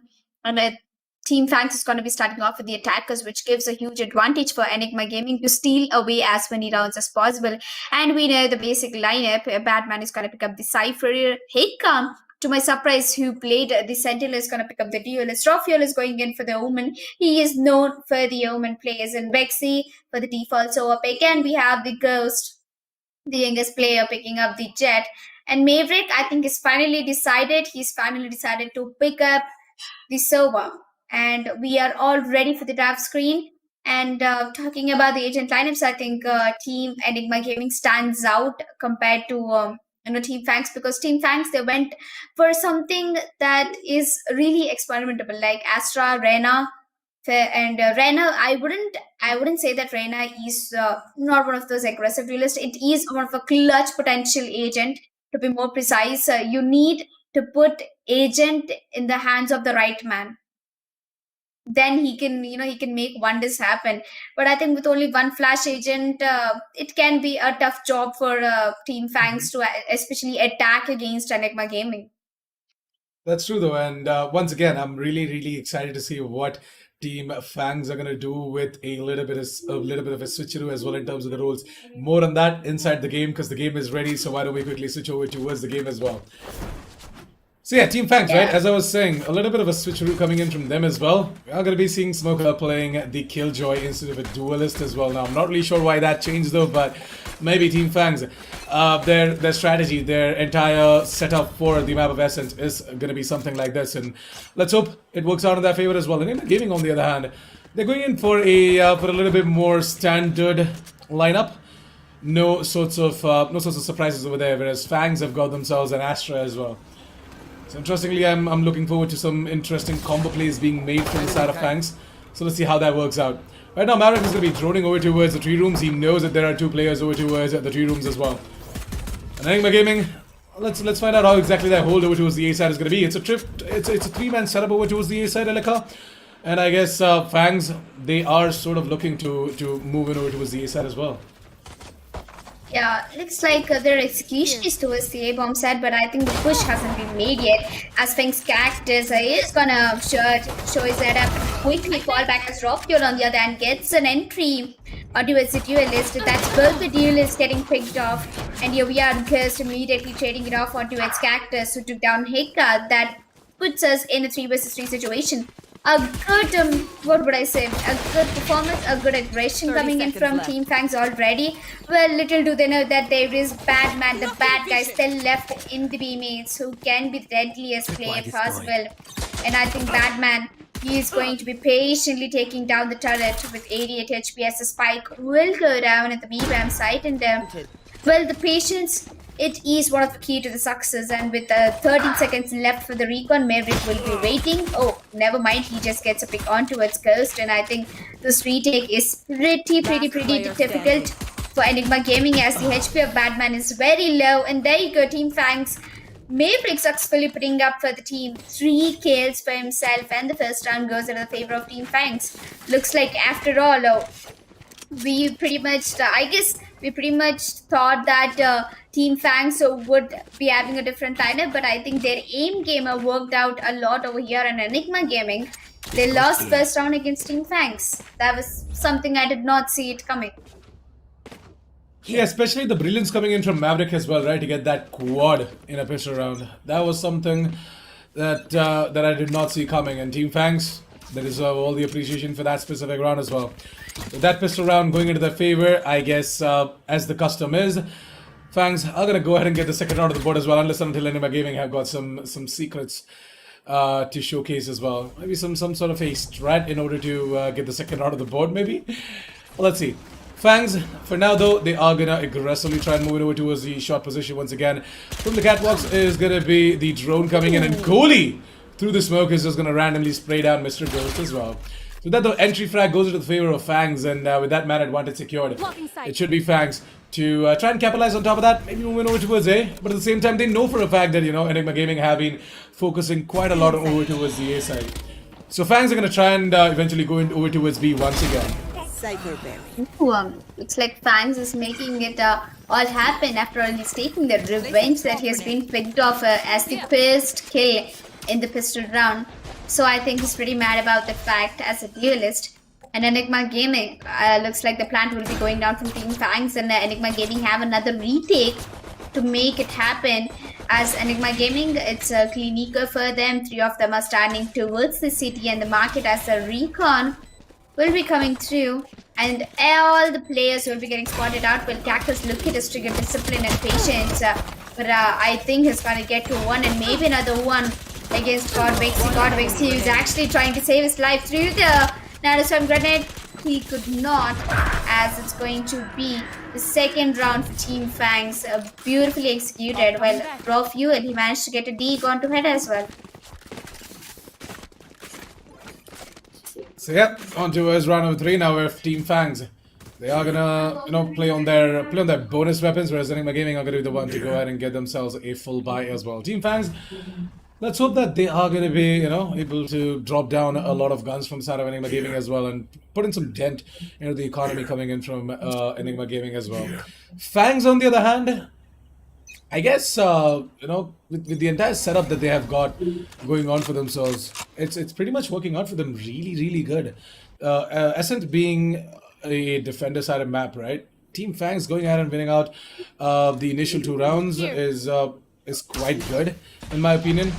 And let's hope they're going to be able to keep the exact same performance up when it comes to a full buy round coming in from ENIGMA Gaming as well, because something similar was seen in the previous game as well, Broken Fire Prodigy versus JMuds, where Broken Fire Prodigy went ahead and got themselves 2 rounds in a row at the start, but then it was 7 rounds in a row later on for JMuds Esports as well. Well, sometimes it's good to know your enemies well, and I think Team Fangs, they know their enemies well. They are putting out a good competition for ENIGMA Gaming, but will ENIGMA Gaming put a break to the momentum for Team Fangs, or Team Fangs will be getting continued? I'm quite not sure about it, as ENIGMA Gaming is down to 3 players. It's 3v3 situation, and I think Fangs is it's okay. Things have switched up quite quickly, and I guess it's a 1 versus 1 situation. And with the Team Fangs last player standing out, he's gonna put that headshot out towards Ghost, and to my surprise, it's gonna be the 3rd round for Team Fangs as well. And I think, Nitish, the motivation you gave at the start of the round to be keeping up the momentum, I think they have done that, and they have beaten ENIGMA Gaming in their full buy round, which makes us know the fact that ENIGMA Gaming has a very bad economy at this moment, and also their momentum is completely worse. That's true though. I mean, you know, with all the power and support for Team Fangs as well, they're doing God's work right now by getting 3 rounds in a row against ENIGMA Gaming, and ENIGMA Gaming's full buy round has been taken away as well from their hands. It looks like that Team Fangs have definitely done their homework, and they're here to make history. Yep. Well, histories come true when the future gets more exciting, and I think ENIGMA Gaming go with the Tigers. Can they make something happen over here against Team Fangs? As you know, ENIGMA Gaming, everybody knows that they are the better team on the paper, and their aim is just way too far ahead compared to Team Fangs. But I think Team Fangs, they're working with the team. They're not going in for individual picks. They are playing up together. They're taking the trades out in ENIGMA Gaming. It definitely hurt the fact that I asked them for the showcase of their individual talents, and there goes Batman, gives out a headshot but loses 2 players, and that's going to be Maverick is trying to push towards the CD, and I don't think he's going to be able to make it. But Vexy over there gets a headshot out towards Maverick and clears to back with his blades. He's trying to make a statement, but I don't think the statement will be made as Cactus is going to shut him down once again. Vexy left with 11 HP along with Batman, who will be moving forward towards the box side. He might be getting a kill on towards KJ, and maybe another one, and there you go. Two beautiful headshots. And as I said, wonders will be happening as Enigma Gaming will be putting out a quite different case over here with the I don't sheriffs. know how to get by without money. Enigma Gaming are going to go ahead and convert out that specific eco round for themselves, and I guess Team Fangs are not going to be happy with whatever happened.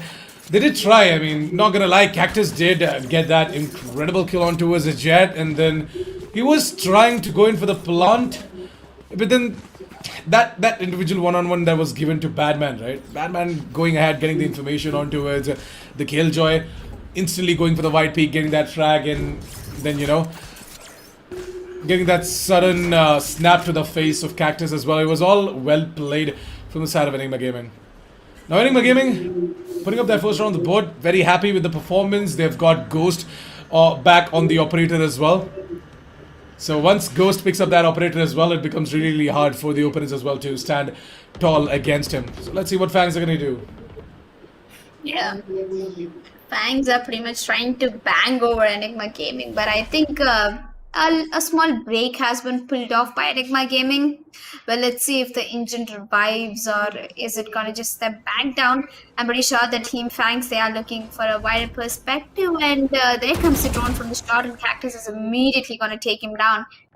Now that the position of Cactus has been peeled away, I think Vexy is going to be going in for a recon as well through A shots. Not a recon, or yeah, there you go. The recon comes through. 1-3 with 3-point with a 2-point lead. Team Fangs is waiting for another opportunity, and they're trying to execute over towards the A-bomb site. Two players over to the there is one player sneaking up towards the vines, and I'm pretty sure Fangs has an idea about it. That's why he's been patiently waiting. And if they miss out Batman sitting over there, that's going to be one hell of warning, as Batman will be getting a kill, but Cactus and Smokey, they're pretty much going to equal the boats, and there you go, Enigma Gaming getting shut down in absolute blink of an eye. What happened over there? Batman was doing fine in the aim, means taking down the push from the Reyna. Yeah, to be completely honest, Batman's aggressive positioning did yield him a kill, but at the same time, Team Fangs' aggression, as I said, on the attack side, they're a very, very aggressive team, and sometimes you won't even see them coming. And when they do that, right, when they make that foolproof execute onto a particular site, on a particular side actually, pardon me, on a particular side, then Team Fangs, they are just too tall a force to be reckoned with. And Enigma Gaming, on the other hand, they did not see that aggression coming in from the side of Team Fangs as well. They thought that it's going to be a chaos over towards the A side, whereas Maverick and Smoker, they absolutely had everything under control. Yep. They have everything in control, as Lockdown is going to get that aggression, as Cactus spots out of a fluke through the smoke against Hika, and Hika, man, I feel you. I've been there as well. Cactus has decided to peek over towards the CD, and that's another eco round coming in from Enigma Gaming. Looks like Enigma Gaming, this is not really their day. Well, we couldn't say that. It's still the case that we have a long way to go, and Raphael is trying to get some kills happen with the Marshal over there, but Cactus has successfully managed to get another one. And Astra over here is trying to peek out. Raphael managed to take down One enemy remaining. Fangs B2, where Maverick will be taking down Ghost with a Shark Dart. Now that is something I wanted to say. There's always room for fun, you know. At the end of the day, we are all playing the same game. It should add up to the fun. And Maverick, he made it to his team for another round. With 5 rounds, Team Fangs are looking quite strong. And Nitish, what are your thoughts on Enigma Gaming absolutely not able to shut Team Fangs down?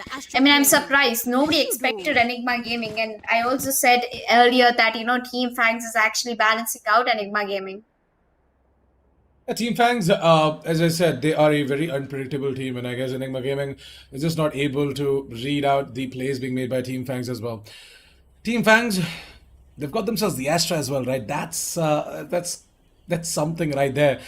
The opportunities, the avenues that you can open up with these combo plays alongside Astra is so much that any team with a default lineup might fret a little bit against against a full-blown aggressive team with an Astra. So Team Fangs, right? I guess not only did they do their homework, but at the same time they've improved in a lot of other aspects as well. Whether it comes to the fragging department, like as you see, right? It's actually the Sova from the side of Team Fangs who's doing so much. He's already sitting at 11 kills. He's on to double digits, guys, and we are only in round number 7, by the way. In round number 7 currently, and Maverick is already sitting at 11 kills and 3 deaths. The guy's KD is off the charts, and Vexy is sitting at 1 kill. So that shows the kind of contrast as well. I know it's early days, but still, it says something right there. It depicts a story, and I guess the story right now is in the favor of Team Fangs, and it's gonna go on in the favor of Team Fangs as well if Enigma Gaming don't come in with some sort of a counter though. Here. Yeah.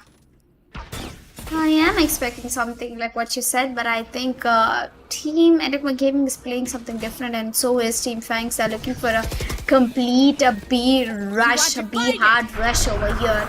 As they'll be, I think, making their way over towards the B mains, and the Flash will be coming in through the B too. Looks like, wait, I was in a concuss for a moment when he looked up to the sky. You know, all the magic stuff from Astra, that is actually beautiful. Well, it's not actually a B hard push. They have faked B bomb side, and now they'll be rotating over to a CA bomb side. And I think Ghost has got both of them out. He's got to get himself a double. And now that's my boy. Will be the line coming in from Enigma Gaming. But Hika is going to get the rest of the job done. He gets himself a single kill and maybe a double. But Maybreak is the game changer over here. He takes down the controller, the smoker for the team Raw Fuel, as the spike will go down at the A-BAM side, down to a 2v3 situation, and maybe he's gonna take that naughty peek and get that kill onto Hika. Now Hika must be thinking, what the hell just happened over there? And Fangs, I don't think is rightly in a good position, and there you go, Ghost is gonna pretty much end things for Fangs, but that was a great round coming in from Kist.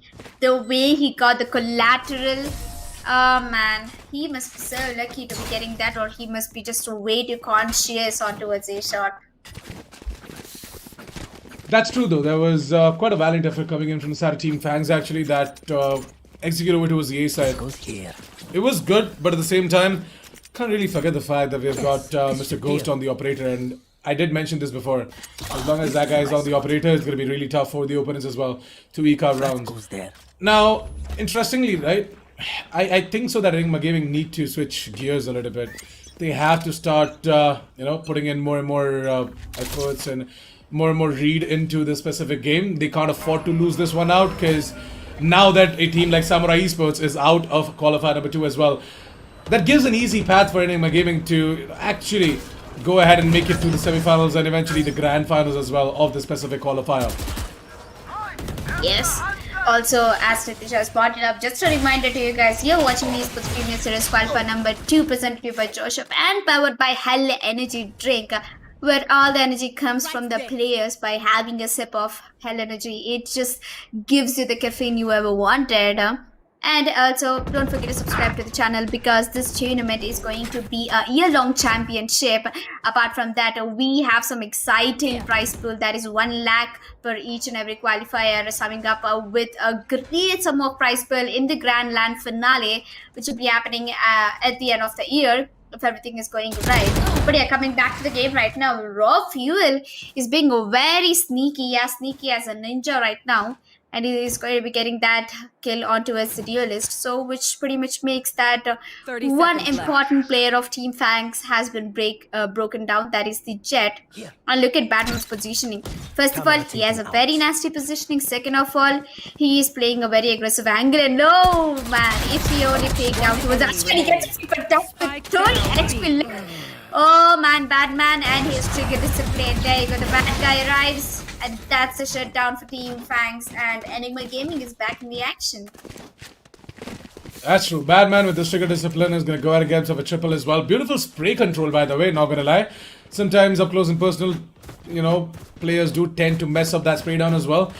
But at the same time, he was playing with a Phantom and not a Vandal, right? And we all know that for proper spray control, for a spray and pray sort of a play as well. The Phantom reigns supreme over the Vandal. So yeah, Batman used up absolutely all of that knowledge, and he put it into use in that specific round. Well, knowledge gives you a lot of things over here, and I think Smoke is trying to do something different, and as well as his guest is gonna get that one side Smoke and is clearly peeking over towards the A-mains. Well, I think he won't be expecting Cactus to be coming out of the base, where there is still one player left in the vines, which is pretty much unpredictable. Maverick gets a kill on towards Ghost, and poor Hikka getting taken down by Smoke. At this point, I'm completely impressed by the ability usage coming in from FANGS, as they know that Enigma Gaming might be better in the paper, but I guess Team FANGS are just way too good inside of the game. And it's all down to a 2v4 situation with Batman and Vexy all left for themselves, that they'll be moving forward. And I think Batman is trying to get some frags towards the wooden logs, and he finds one in the A main. That is Maverick getting taken down. Vexy immediately trading it off, and Coley, I think, is getting the job done for his team. Gets himself a double and made a triple over there, but I think he's pretty much gonna get messed up. And that's a nice kill coming in. Managed to take down Batman. Oh man, Batman, he might be the bad guy, but he does not always get the victory in the end. My god, what did I just witness? In knife duel as well, great. If only Batman could have got that frag on towards B2 though. I mean, not B2 actually, Kohli. Kohli was the one who was towards the under rafters, and who exactly was left out from the side of Team FANGS? Was it the Jet or was it the Reyna? I guess it was the Reyna, if I'm not wrong. It was B2. I did not actually see B2 on the kill feed as well the entire round. But yeah, 6-3 as Team FANGS. They're gonna be happy with that 6th round of the board as well. This is the defender side map, by the way, guys. So you know, Team FANGS, whatever they're doing, they are just stacking up rounds on their attack side. Whereas Enigma Gaming, they're not able to hold on to both of these sides against a team like Team FANGS. That's something that is just quite intriguing, in my opinion. Yep. Well, you know what? What looks more interesting for me? The Vandal and Cactus Hands, the new Forsaken bundle. Well, you know, people do fall in love with skins, and so did I. Well, I think it's very unfair that they keep releasing more and more interesting skins, but you just do not have the budget to keep buying everything you love. But yeah, I'm happy to see interesting skins. As let's see if Cactus can make wonders with the Sovereign 2.0 collection. Yeah, see, I'm not gonna lie, skins, they give you extra damage as well. Don't quote me on that. It is a hidden secret. And sometimes they spoil you. Yeah, definitely. Sometimes they do mess up your spray downs, but at the same time, I guess that is exactly what happened to Team FANGS. They are gonna get distracted by the beautiful skins that they possess in their hands and in their inventory, that they are not going to be able to open their eyes and see that Enigma Gaming have already come in with a little bit of a sneaky little play towards the mid links as well. It's going to be Hikka to be playing with the Spectre. And see, he's got himself a very, very basic Polyfrog Spectre as well, right? Like, it's not too distracting, and he's going to be able to get himself that amazing headshot. So, you know, it's sometimes just a distraction, guys. But yeah, jokes aside, Team FANGS, they're going to be losing out their round, and that round was something that Team FANGS should have walked away with. But unfortunately, it's going to be Enigma Gaming instead. So 6-4, as you're going to be seeing Enigma Gaming, we're going to try and put up that 5th on the board as well. Team FANGS, are they going for an eco? I don't think so. They do have the money to go in for the buy helicopter. So they're going to go ahead and put out that buy, whereas we can take a quick comparison between Batman and Maverick. Yeah, the top frag is for the team, and look at them, the Laker versus the Recon. Two pretty interesting rules that we should be talking about. And look at Batman, he's absolutely sitting on 10 kills. I think he is that one guy who's got most number of rounds for himself. And Maverick, he got 14 kills in his hands. That is better than the Batman. And compared to the current situation, Enigma Gaming starting off at Defendius, they are not at all putting out their best performance. Everybody knows their true potential, right, Nitish? We've seen them beat best teams in the country, but all of a sudden they don't have the momentum anymore. And that's the one thing which is annoying me. But yeah, putting that fact aside, let's jump back into the game where we can see Enigma Gaming is trying to show some aggression. Now, this is what I like. Enigma Gaming showing aggression, not giving the control for Team FANGS over the bomb side, and Vexy getting that entry frag and Ghost immediately shutting another player down. Vexy gets another one. Okay, now this is something interesting to watch as it's down to a 2 versus 4 situation. Do you think the spike will go down in the B bomb side? One enemy remaining. I guess maybe if they can just try and quickly make their way into the site, maybe they're gonna be able to eke out that plant as well. And I guess Smoker with that kill on towards Zika is gonna make sure that the spike plant is gonna come in as well. He's gonna quickly go ahead and destroy down that recon so that he doesn't give any sort of information whatsoever. And oh my god! Smoker! What an incredible fake and a snap to the face of both of these players moving in towards the first lanes. But unfortunately, he does lose out that round. But man, hats off. What a beast. This guy used to do the exact same stuff back in Counter-Strike as well, and now he's doing something similar in this game as well. A true prodigy indeed. And we all did say that this guy is a prodigy, and well, even though it is a different game, he still is one of the prodigy as well. Yeah. Well, let's see what more prodigies do they have to execute as Enigma Gaming. You know, I was pretty surprised when I was talking about them not showing aggression, but for the fact they finally showed it, it's looking quite outstanding at this point. And Enigma Gaming looks like they'll be taking off the defense side pretty much right now, as Team FANGS is showing a lot of aggression, and it's going to be the only man stunning a bad man back up the side who will be getting taken down by Smoke A. Now that's a beautiful frag, as it's a 4-spy round for Team FANGS. All they have is Spectres, and I think this should be an easy deal for Enigma Gaming to get the retake possible as Cursed. Well, Cursed, you need to look over your closer past, and there you go, he got himself a kill but gets immediately traded. But it's down to a 2v3 situation, slowly to a 2 versus 2, and only if he knows the position of Astra, it would make the game even more easier. But I think Hika is also as a mess. And there you go, that's a beautiful, outstanding retake coming in from Enigma Gaming. Very well executed over to SB bomb side. A 2 versus 4, man. I think they made it out easily. That's true though. 6-6 as they tie things up with the scoreboard as we move on towards the second half of the game. Ladies and gentlemen, give it up for Enigma Gaming as they are going to bring it all right back. And Team FANGS now is the actual acid test for them as well, right? I want to see what exactly they're going to do on their defense. Now, Enigma Gaming, they did have a slow start, but in the end, they were able to tie things up with the scoreboard before we move on towards the second half. I'm expecting better things from Team FANGS, considering the fact that they have an interesting lineup, and yeah, bringing in these combo plays alongside Killjoy, Astra, and the Jet as well. Looking for some passive aggressive action from the side of FANGS as well. What do you think, Alika? Well, the first half pretty much was unexpected from Enigma Gaming that they would give up a lot of rounds for FANGS, and FANGS, they actually also let Enigma Gaming take over that comeback 6-6, and 6 rounds in the attackers is the best that they could do. And Enigma Gaming, starting off with the attackers, they might be in a trouble right now, but they always have got the best sentinel possible. There is a Cypher who can be a deadliest man when it comes down to shutting down the rotations or getting the intel possible. And with Sova and a Cypher, you can make wonders happen, as FANGS will be getting that beautiful ghost headshot on towards Hika. Now that the player has been taken down, Enigma Gaming will be getting slowed down, and they have to look out for a greater perspective, as Vexy will be starting up for his team. Is going to get one onto Cactus, but Maverick on the other hand will be caught in Ghost off guard, which means both the duelists are down, and now Team Enigma Gaming, they have to go for a rotation.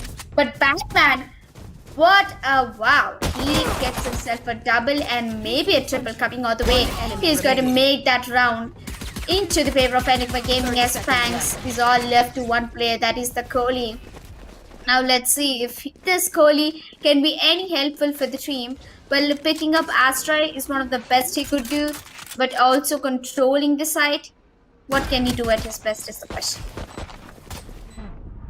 Right now, I guess Enigma Gaming with that man advantage as well, right? They should pretty much have the 7th round of the board. Whereas Team FANGS, Mr. Kohli, you have got 1 star left. Maybe try and pull all of these players outside of the hiding holes that they are in as well. Using that gravity well. But I guess he's gonna try and take that one-on-one first. Maybe get 1 kill before putting that star into use as well. But unfortunately, it's gonna be raw fuel and his raw firepower with the frenzy to get the kill and the 7th round of the board for ENIGMA Gaming. 7-6 is Team FANGS. What will they do now? What kind of a decision is going to come in from the side of Team FANGS is going to be the $1 million question. Because, see, if they don't go in for a proper eco, then ENIGMA Gaming, they should walk away with 2 more rounds now on the board.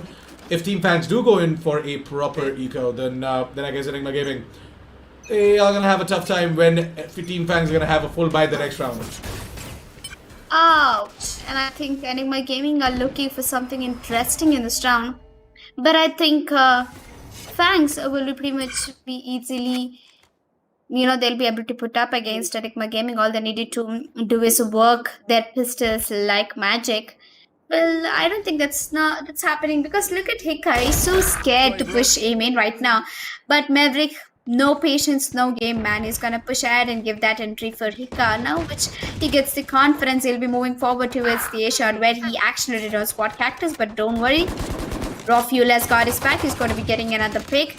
That's his spike going down at the B-bomb side. And Hika has already pushed way into the heavens. He's going to get himself a single kill. And there you go. Hika and Raw Fuel, both of them managed to shut Team FANGS down with the 2-point lead. And ENIGMA Gaming, I'm really loving the spirit. The spirit is going so high round by round. They're making the comeback possible against Team FANGS. And they're also putting FANGS in such situations where the teamwork has not been able to be executed, especially in the defender side. In the attacking, you have a single destination, but when it comes down to the defender side, you have to defend 2 bomb side. Even after losing players, it's hard for you to make that retake happen. And I think Team FANGS, they are in a little bit of difficult situation at this point. So see, with Team FANGS, right, I guess they're just waiting for that perfect moment as well where they can go ahead and pull out their bigger guns in order to tackle the offense coming in from the side of ENIGMA Gaming as well. Now, ENIGMA Gaming, they certainly have got themselves Hika on the ult ready, so he can actually use the run it back in order to go ahead, get information, destroy all of the traps, as well as gain control over to his side. Alongside with that, we're going to be seeing Ghost further pushing in over to the defense side spawn as well, and this push is actually going to give him so much, but no. I guess his position was sort of given away as well, and he had to fall back without taking any sorts of damage whatsoever. His presence, him staying alive, is actually very, very important for Team ENIGMA Gaming. They can't afford to give out any sorts of advantage to Team FANGS. Moving on for this retake, and look at who exactly is coming in with a little bit of a backstab. It's going to be Mr. Wexy, who has got a god in his name as well. And yeah, he's only going to be able to manage himself a kill, but more than that, I guess ENIGMA Gaming, right? They are the one to be on a man disadvantage, and with Team FANGS further pushing down over towards the side, if Team ENIGMA Gaming don't use up their utilities right freaking now, then it's going to be a bit of a trouble. There comes the flash as well, and it's going to be Hika to try and go in for the kill. But I guess it's a little too late. The time has passed away quite a lot, and it's going to be FANGS to lose out that round. And ENIGMA Gaming to be putting up their 9th round of the board. It was a little too late for that retake attempt. It was a 5 vs 5 retake, so of course, add to that the factor that Wexy came in with a beautiful backstab, so that took away a lot of time for Team FANGS for the retake as well. Yeah, that is a fact that to be noted. And ENIGMA Gaming, I think they were lucky enough to get that round. It was down to a 1 vs 4 situation. It was all in the hands of Hika, and Hika, he tried his level best. He played the enemies. He knew what he had to do by controlling the time factor in his hands. And Team FANGS losing that round is going to cost them a lot, as they might not have the economy to be investing in. But Smoke, on the other hand, he gets an entry. So that is a safe side to be playing with. But I think the Shock Dart might be doing a little bit of damage. And the KST is also tagged down to low HP, and with the shotgun, it's not going to help Cactus receive any kind of damage to the enemies. Or maybe this time Enigma Gaming is trying to be a little more aggressive as opposed to just gonna spray through the cage. He might find a frag, but he's down to 28 HP. And once again, Smoke taking down Hikka. It's the second time he took down Hikka with an nanoswarm grenade, and I'm pretty sure Hikka would be so pissed off. Why me? Killjoy, why do you have such kind of attraction towards my body? I'm not to Phoenix. Yeah, actually, Hika's gonna be pretty mad about the fact that it's every single time him to be a prey to that specific utility usage coming in from Killjoy as well. Talk about the utility usage, right? Team Fangs, I'm so impressed with the entire setup that they have gone on both of these sites as well. And look at this, it is actually giving them quite the leverage as well against Enigma Gaming. And Smoker, he knows where exactly Vexy is, and with that, we're going to be seeing a successful retake coming in from Team Fangs. Guys, I'm not even going to lie, it was not a proper buy coming in from the side of Team Fangs, but they still managed to put up the 7th round of the board, and it's just because of the individual plays being made by all of these players from the side of Team Fangs. And not only that, couple that with the added utility uses as well coming in from them, right? It's quite a ride for Team Fangs actually. In Enigma Gaming, I'm surprised that they're not able to read right through the minds of all of these players from side Team Fangs. It's not like Team Fangs are actually pulling off something, some kind of rocket science or something like that, but it's just normal stuff. Enigma Gaming, they're just not able to, you know, deal with the utility usage coming in from Team Fangs, and it's amazing to see Team Fangs making Enigma Gaming sweat right now. Okay. Well, Cactus is being very hokey about Enigma Gaming entering into the bomb site, so he's just gonna go ahead and get himself a double. It gives me a deja vu vibe of, deja vu vibe where Ghost got a collateral straight in the gardens, and I think Cactus pretty much made that position equal right now. And look at Smoke. Wait, who is he shooting through the wall? What have you got, man? Beautiful eyes, or inspecting eyes, I would say.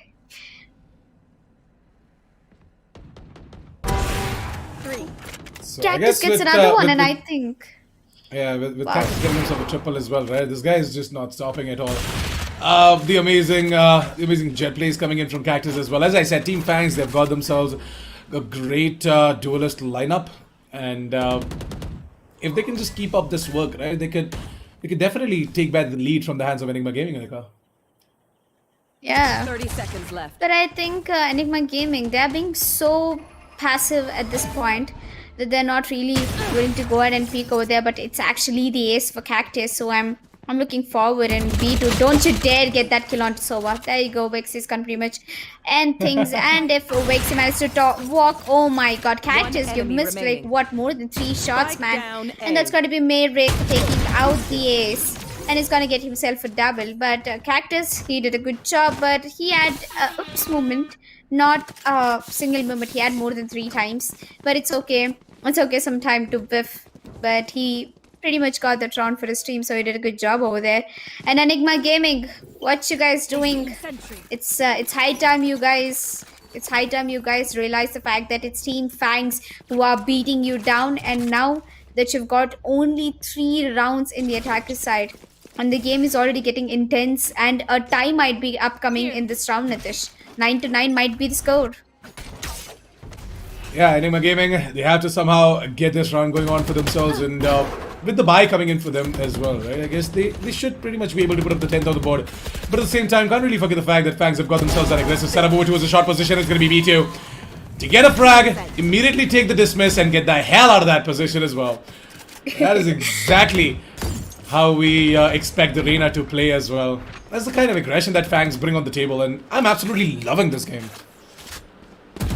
Yeah, we all do love this game. This game has done some magic that this game has massively shifted place from other games to this.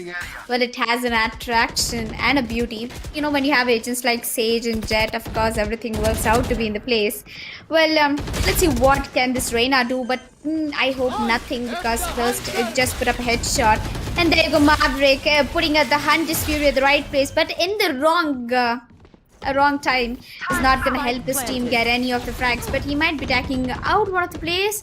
Down to a favors for situation. Team Fangs is on the retake, And the lockdown has been activated by the One KJ. enemy Everybody's so busy shooting the lockdown. Nobody actually noticed the KJ over there, which is gonna give away the loophole for A Smoke A to get a double. And there you go, Team Fangs. They had to put in no efforts.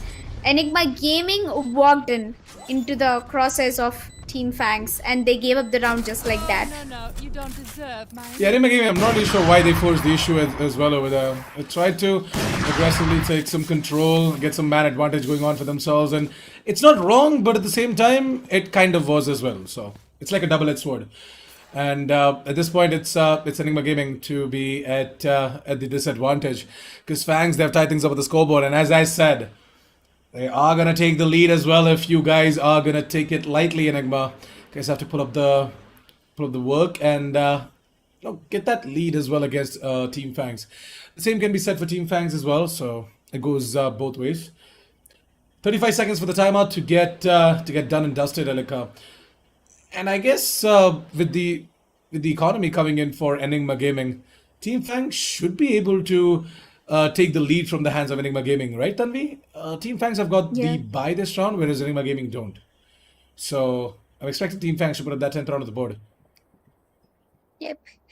A lot of fans with a lot of hopes from Enigma Gaming are waiting down there. And let's have a look at both of the servers. I think both of the servers are doing great, but I would say Maverick is doing more than great. He has 21 kills, 11 deaths, a perfectly balanced 1 KD to his name. Oh, it's actually 2 KD to be more precise. Perfectly balanced. And look at Vex, he has 14 kills, 11 deaths. He's still trying to find those frags into his place, but I'm pretty sure he is giving out the frags when it's necessary for Enigma Gaming to get their entry. As the timer has been resumed and we jump into another round of action between Enigma Gaming and Team Fangs. Hika is trying to take the op. If he takes the op, he will get his run-in back, which is gonna help the team move forward into one of those bomb sites. Well, I'm not sure that if he's gonna take the decision. And look at where the spike is held off. The spike is still held off at the base. It's held off at the top mid. So if one of the player pushes from the mid and they have the contact that the spike is dropped at the high mid, that is going to be a very disappointing round for Enigma Gaming. That's true. Now with a minute left on the clock, there's a decision for Enigma Gaming to make right now. Whether to move it over towards the A side or the B side. And judging from their positioning, I guess that they are going to move it over towards the B side as well. It is going to be time for Kohli to get out of that astral form that he is over towards the boathouse position. And I guess Ghost was aware of that play being made by Kohli as well. I feel bad for Kohli. There have been times that I have died as well, being in the astral form, and none of my teammates backing me up as well. It's quite a disappointing moment, but at the same time, it's completely... Yes? I think Phoenix can back up his body, but Astra cannot. Yeah. Here. True that. Now down to a 4 vs 3 situation for Enigma Gaming, right? It's going to be really difficult for Team Fangs to go ahead and pull out the specific clutch, and finally B2 is going to be using up that Empress as well, and I guess with that Empress activated, he's going to try his level best to get some frags, but not going to be able to do much as Hikka, and especially the main man, Ghost, who got that entry over to the B side as well. He actually did quite a lot for Team Fangs. Actually, Team Enigma Gaming, my bad, not Team Fangs. But yeah, Team Enigma Gaming, and Enigma Gaming were able to get that lead from the hands of Team Fangs as well. Sorry, got quite distracted over there because there was a little bit of a lag for me, but yeah, it's okay now. But look at Team Fangs. Look at Maverick, the Initiator, and the Sentinel. They are carrying the team very hard. 21 kills, 20 kills, and not even a single player from Enigma Gaming have passed 20. It's Ghost and Vexy trying their level best, and I think it's just not really a day for Hikkai sitting down there with 9 kills and 16 deaths. He's trying his hard, and Enigma Gaming, they are on the better side of the economy and the better side of the number of rounds. They have a round lead from Team Fangs. And looking at Team Fangs' economy, it's not quite great, but I guess they're still going in for a 4 spy with full shields and rifles. But one thing which is concerning me is the Cactus is going to pick up that operator. Now, using an operator on the defender side is actually a good option. but can it be a good choice? Because he can actually, sell out the operator. He can drop a vandal for B2 so that he can get a full armor. That's true. Some economic decisions have to be made here, and I guess they're going to be making the right ones as well. Fangs really need Cactus on that operator, by the way. They desperately want him on that operator back, so that he can go ahead and initially get some kills for the team. There's a little bit of a tech pause being called in, guys. Some technical difficulties coming in from the side of Team Fangs. So expect a minute or two before we jump straight into the next round. But yeah, that gives us time to further analyze as to what exactly is going to be the course taken in this specific match from here on out, right, Tanvi? Team Fangs, they have eked out a bye, so expect them to maybe put up quite a show with that operator on Cactus. And if they're not going to be able to do that, then their economy is going to take such a bad turn that Enigma Gaming are going to be able to capitalize on top of this as well. They should pretty much have 2 more rounds up on the board. So match point is definitely secured, in my opinion, if Team Fangs go ahead and lose out this round. But the win might be delayed a little bit. Yeah. Well, meanwhile, in the delay, I have a lot of things that we can round up. First of all, starting around with the B2 from the Fangs team. As the Reina is trying to, get those entries, but I think I am pretty sure that he is going to be the man with the least number of first blitz, because I told you, Reina is once again a very different pick in a map of Pheasant. I wouldn't really recommend you to be using Reina. If it's a map of Haven, I would recommend you. If it's a map of Bind, I can still recommend you. If it's a Icebox, I would definitely recommend you to play Reina and Jet. But this time, it's quite a different case. If B2 picked up Raze or something, then the damaging would have been, even more better for his team. But yeah, Reina is still a clutch potential. But when B2 gets taken down in the very early of the round, I don't think the healing or any of the dismiss would come into the, use for him. Although he is doing a good job, sometimes it's just not your day for the frags. But his team is carrying out a good job. So hands off to Fangs by doing that. I love the fact that, when duelists are not standing up, they are standing up. They are getting the game upright and a little more intense. If we talk about Enigma Gaming, they are pretty much giving away a lot of rounds for Team Fangs. And Nitish, what are you thinking currently? Who will be the one taking away this round? I'm pretty sure that Enigma Gaming has the highest step. Over. You're dead. Right now, I'm scratching my head thinking as to why exactly did Kohli go ahead and put up 3 or 4 stars over towards the B mains and absolutely had no one to capitalize on top of that as well. He used the gravity well, but then there was no one to get that kill. There was no one to peek. There was no one to get any information whatsoever.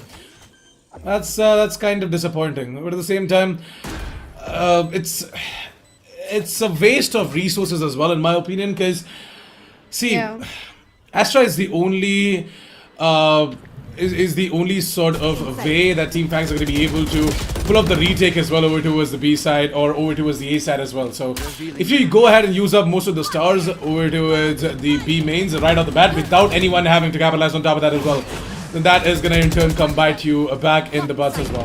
In a 4 vs 4 situation, we're expecting Fangs to go ahead and further get some more frags, but unfortunately it's going to be down to Kohli in a 1 vs 3 situation. He does get the frag onto his raw fuel, but there's the immediate trade coming in from Vexy. So Enigma Gaming putting up the 11th round of the board, and as I said, if they go ahead and get that lead, then Fangs have to go in for an eco, and Enigma Gaming can get on to match point. But that is true, and they still pretty much have a lot of time left for Team Fangs. They have plenty of room to get that comeback happen. They need 4 rounds only, and I'm pretty sure they'll be able to put up if they give out the proper guns for the proper agents. And coming back, let's have a look at both of the entry fraggies. That is Cactus versus the Ghost, and both of them are tying up on the number of kills. Ghost is perfectly starting with a 1 KD, and Cactus is just a step ahead of him with 16 kills and 15 deaths. And Hika, on the other hand, just equalized it by taking Cactus down and making it 16 kills, 16 deaths. That was a fun point to be watching, and all I can see on the kill scoreboard is raw fuel and Hika. That's it. And yeah, finally the bad man comes just to make his appearance. Match point. Yeah, just to make his presence felt on the server as well. He's like, "मैं भी हूँ इधर, guys. I'm also here in the server, so thank you so much." But yeah, the kill feed is definitely lighting up with raw fuel and the likes of Vexy as well. I Raw think Fuel, Hika Vexy, heard Ghost. me. Alarm bot out. I told the other round that Hika is not at all playing, and I think Hika heard me and he's pretty pissed me talking about him like that, and he just goes ahead and gets himself a triple that casually. Hika, are you okay, my brother? I mean, definitely he's gonna be a bit. He's gonna be a bit angry, maybe. He's gonna be like, "How dare she say I can't try?" I mean, it's not like she said that, but at the same time, it's just a hypothetical statement right there. It's a little bit of a drama, But yeah, with all of that aside, we are going to be seeing Enigma Gaming once again moving over towards the A side now, guys. And Team FANGS, Down A. especially Maverick, I'm so surprised to see him going ahead and getting all of these frags, right? Maverick is actually stepping up as an initiator. He's getting all of these kills as well. It's really interesting to see Enigma Gaming getting peppered up with the bullets coming in from the side of Maverick. Every 50 seconds left under the clock, it all comes out of Batman in a 1 versus 4 situation. There's no freaking way that he's going to be able to do anything. And that's the 6th player for Team FANGS to get that final kill as well. That's right, the 6th player, the turret. Oh my god, I am telling you one thing. Oh, actually, you did. We did it again. We got a turret kill even today. We are getting a turret kill each and every day. I remember you saying that, back then when you and Dinka were casting, you saw a turret kill every single day. And I think the momentum is gonna be staying ahead for all those killjoys. So we have 3 I'm telling you, games in a man. day. Yeah, I'm telling you, esports have a lot of content that it can build around just the turret kills. So expect a video to drop in soon. Subscribe and hit that bell notification icon to never miss the update. Oh yeah. Because why not, boys? And I think Maverick has put an ultimate in a correct position, but at the wrong time, I guess. And that's going to give a lot of room for Enigma Gaming to enter into the B-bomb site. Well, it's a match point for them. All they need is to just go to the bomb site, get the bomb plant, play with the time, and that's all they need to worry about. But Team FANGS, they have a higher notice. They need to look after the economy, the players, the rotation, and I think Batman is going to drop his heads down and gets himself a triple. And there you go, a flawless end. And Batman once again telling to each and every player and the audience that I am alive, up and running. That was one hell of a match that I've seen, Nitesh. That was one banger of a match. Enigma Gaming walking away with a victory against Team FANGS. And look at Team FANGS. Team FANGS, they are still doing on the greater side of the frags department. They've got 20 through 23 kills, 2 players. And I think this all doesn't matter when it comes down to Batman. Is just going to casually walking down at the last round, get himself a triple, 20 kills, and there you go. The victory as well as the MVP goes down for Batman, I guess. That's true, though. I mean, Batman, the guy actually activated himself and maybe is trying to stand true to his name as well. Being the bad guy in the server to get all of these kills. What more do you expect from a Batman? Yeah, what more do you expect from a bad man, a bad guy? And yeah, he definitely has been, putting up the work every single match as well.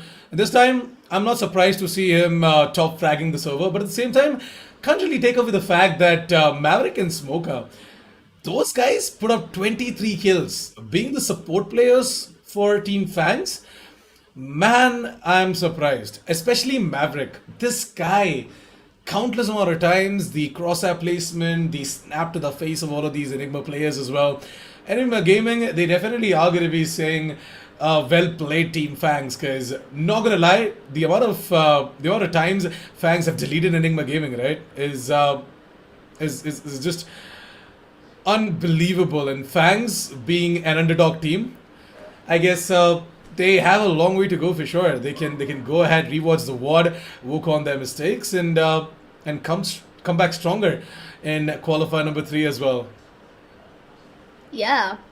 Well, I am a little bit disappointed by the fragging department of Enigma, especially Yeah. Ghost and Hika and everyone. But guys, you did a good job. You did an outstanding job over there, starting up for your team. You know that you started off in the bad note in the beginning of the game, and the way you control the momentum of the team, I think it is where the experience comes and walks in to the game. As I told you, you Yep. might be young, you might be bold, you might be fierce, you might be getting those headshots on the place, but the experience always beats over the talent. And I think that's what Enigma Gaming did over there. They brought it down to such a close map, such a close game. But I think Enigma Gaming, it all comes down to that, individual one-on-ones, the individual duels, or sometimes you just go crazy. You just put in one player out and they just go ahead and pick up an ace or a triple kill. That's what Badman and I think Raw Fuel Hiccup have been doing in the last 3 rounds. Yeah. Enigma Gaming, they do know for a fact that there is a lot at stake if they lose this map. They know that if they lose this match, it's going to be a tough one for them. They need to wait till a whole month for another qualifier. That urge is going to stand by them. And Enigma Gaming, That's I true. think they have finally defeated their fears and their thoughts, and they have overcome a great comeback. I would say one of the best comebacks I've seen. And so it goes for Team Fangs as well. Team Fangs, I saw you guys play for the first time. You awestruck me. You actually surprised me. I did not expect Fangs doing so well against Enigma Gaming, and their players, the fragging department, the way the team plays together, and especially I love the communications. I love the communications. They know the trades, they know the team, they know the players. So that's it. I mean, give it up for Fangs as well. They did a good job as well. But it all comes That's true. down to Enigma Gaming taking over the map. And Nitish, what are your thoughts? I'm pretty sure you've got a lot to speak about Enigma and Team Fangs. Actually, no, you've pretty much covered all of the topics as well, and I guess the MVP screen is ready. So why don't we quickly go ahead and check out the MVP as well for this specific match? It's going to be Batman to be the MVP with a wow, with an ACS of 276, 1.4 KD, 20 kills. The man actually did quite a lot when it comes to being a sentinel and a cipher as well. Ghost actually today wasn't looking that great, but at the same time he was not that bad as well in terms of the frag department. 19 kills. He did manage to get all of these first bloods, but at the same time, Badman was that true player who stood out for the side of Enigma Gaming. Now, Team Fangs, I would say, Smoker and Maverick were the ones to absolutely decimate the entirety of Enigma Gaming. And the switcheroo may have hurt Team Fangs and the specific match as well, but maybe the switch up is for the better days that are going to be coming up for Team Fangs as well. Maybe this composition is something that they haven't been going on with from a long time now, and maybe this is just a start to an amazing future as well for Team Fang. So all the best for them for their future games, and I hope to see them come back stronger and qualify number 3 as well. Whereas for Enigma Gaming, as Alika did cover all of the points as well, they are truly a force to be reckoned with. Now, with Enigma Gaming having a lot under their belts as well, right? With them having a lot of pressure right now, considering the fact that Samurai Esports, a behemoth, has already cleared up the way for Team Enigma Gaming to move in over to the semifinals and eventually facing off someone like, I guess, Godlike Esports as well, contesting for that grand finale spot as well, right? I guess Enigma Gaming, from here on out, they have to fire up all cylinders and they have to be at their max potential. There is no room for error whatsoever. So best of luck in Enigma Gaming for your future games. The round of 8 is going to be starting day after tomorrow. So I can't wait to see you guys in a best of 3 matchup over there as well. But I guess that pretty much covers everything, Indica. Do you have any pointers? If not, then go ahead and close out the day for us as well. Well, I don't have much to talk about. I've mentioned everything I could, but today we had a lot of surprises coming along the way. Samurai Esports forfeiting and Enigma Gaming entirely banging out the matches, and JAMA's Esports defeating Broken Broken 5 with an easy victory. Let's just have a quick recap of what happened today. We had JAMA's versus Broken 5 Esports, where it was a pretty easy game for Jamers with 13-3, and the second it was supposed to be happening, but I think FUFOO Esports got a bye against Samurai Esports, which means Samurai Esports is out of the tournament and will no longer be participating in qualifier number 2. They will come back surely in the qualifier number 3. The last but not least, the recent match, which was quite an intense match. Team FANGS versus Enigma Gaming, where Enigma Gaming took away the victory after giving away a lot of rounds for Team FANGS. And Team FANGS, hands off to you guys. Don't worry, don't feel bad. I mean, you know that you've given out your best and you don't have to be worried about anything. The only thing you should be focusing more on is how to improve and, rewatch the WODs, rewatch the highlights and know that where it could have been better, where it went wrong, how to improve. Always look on the Yeah, brightest that's side of what you've done. Yes, you have lost the match, but you have lost against one of the best teams. They've got a proper bootcamp setup. They're all together as a team in the place. They can feel each other's, the way they're sitting next to each other. They can feel the yeah. heat. And I want you guys to do the same. And yes, please stay safe. It's a pandemic, and a lot of people are losing their lives, and it's totally a mess out there. So I Yeah, guess, it's sitting in definitely. home, giving out the best you can, you guys did your best. So I will definitely see you back in qualifier number 3 if I'm not wrong. Well, I am farming for you guys. I mean, Fangs, you have a lot of potential and don't let that go. Please come back in the Esports Premier Series qualifier number 3, which will be happening in June. Well, I'm excited, but I should keep my calm at the present. Yeah, that's true. Well, I guess that's That's it for the definitely true. day, See, Nitish. excitement. Yeah, that's pretty much it for the day. You can go ahead and talk to our viewers about our sponsors as well. Yes, a huge shout out to Josh App and Hell Energy Drink, who are actually stepping up for us as sponsors and pushing this tournament and making it even more possible for all the production team to make it go ahead. And a huge shout out to the production team, and of course, a huge shout out to the audience, and especially my co-caster who has been putting up to me from the very trial fan number 1.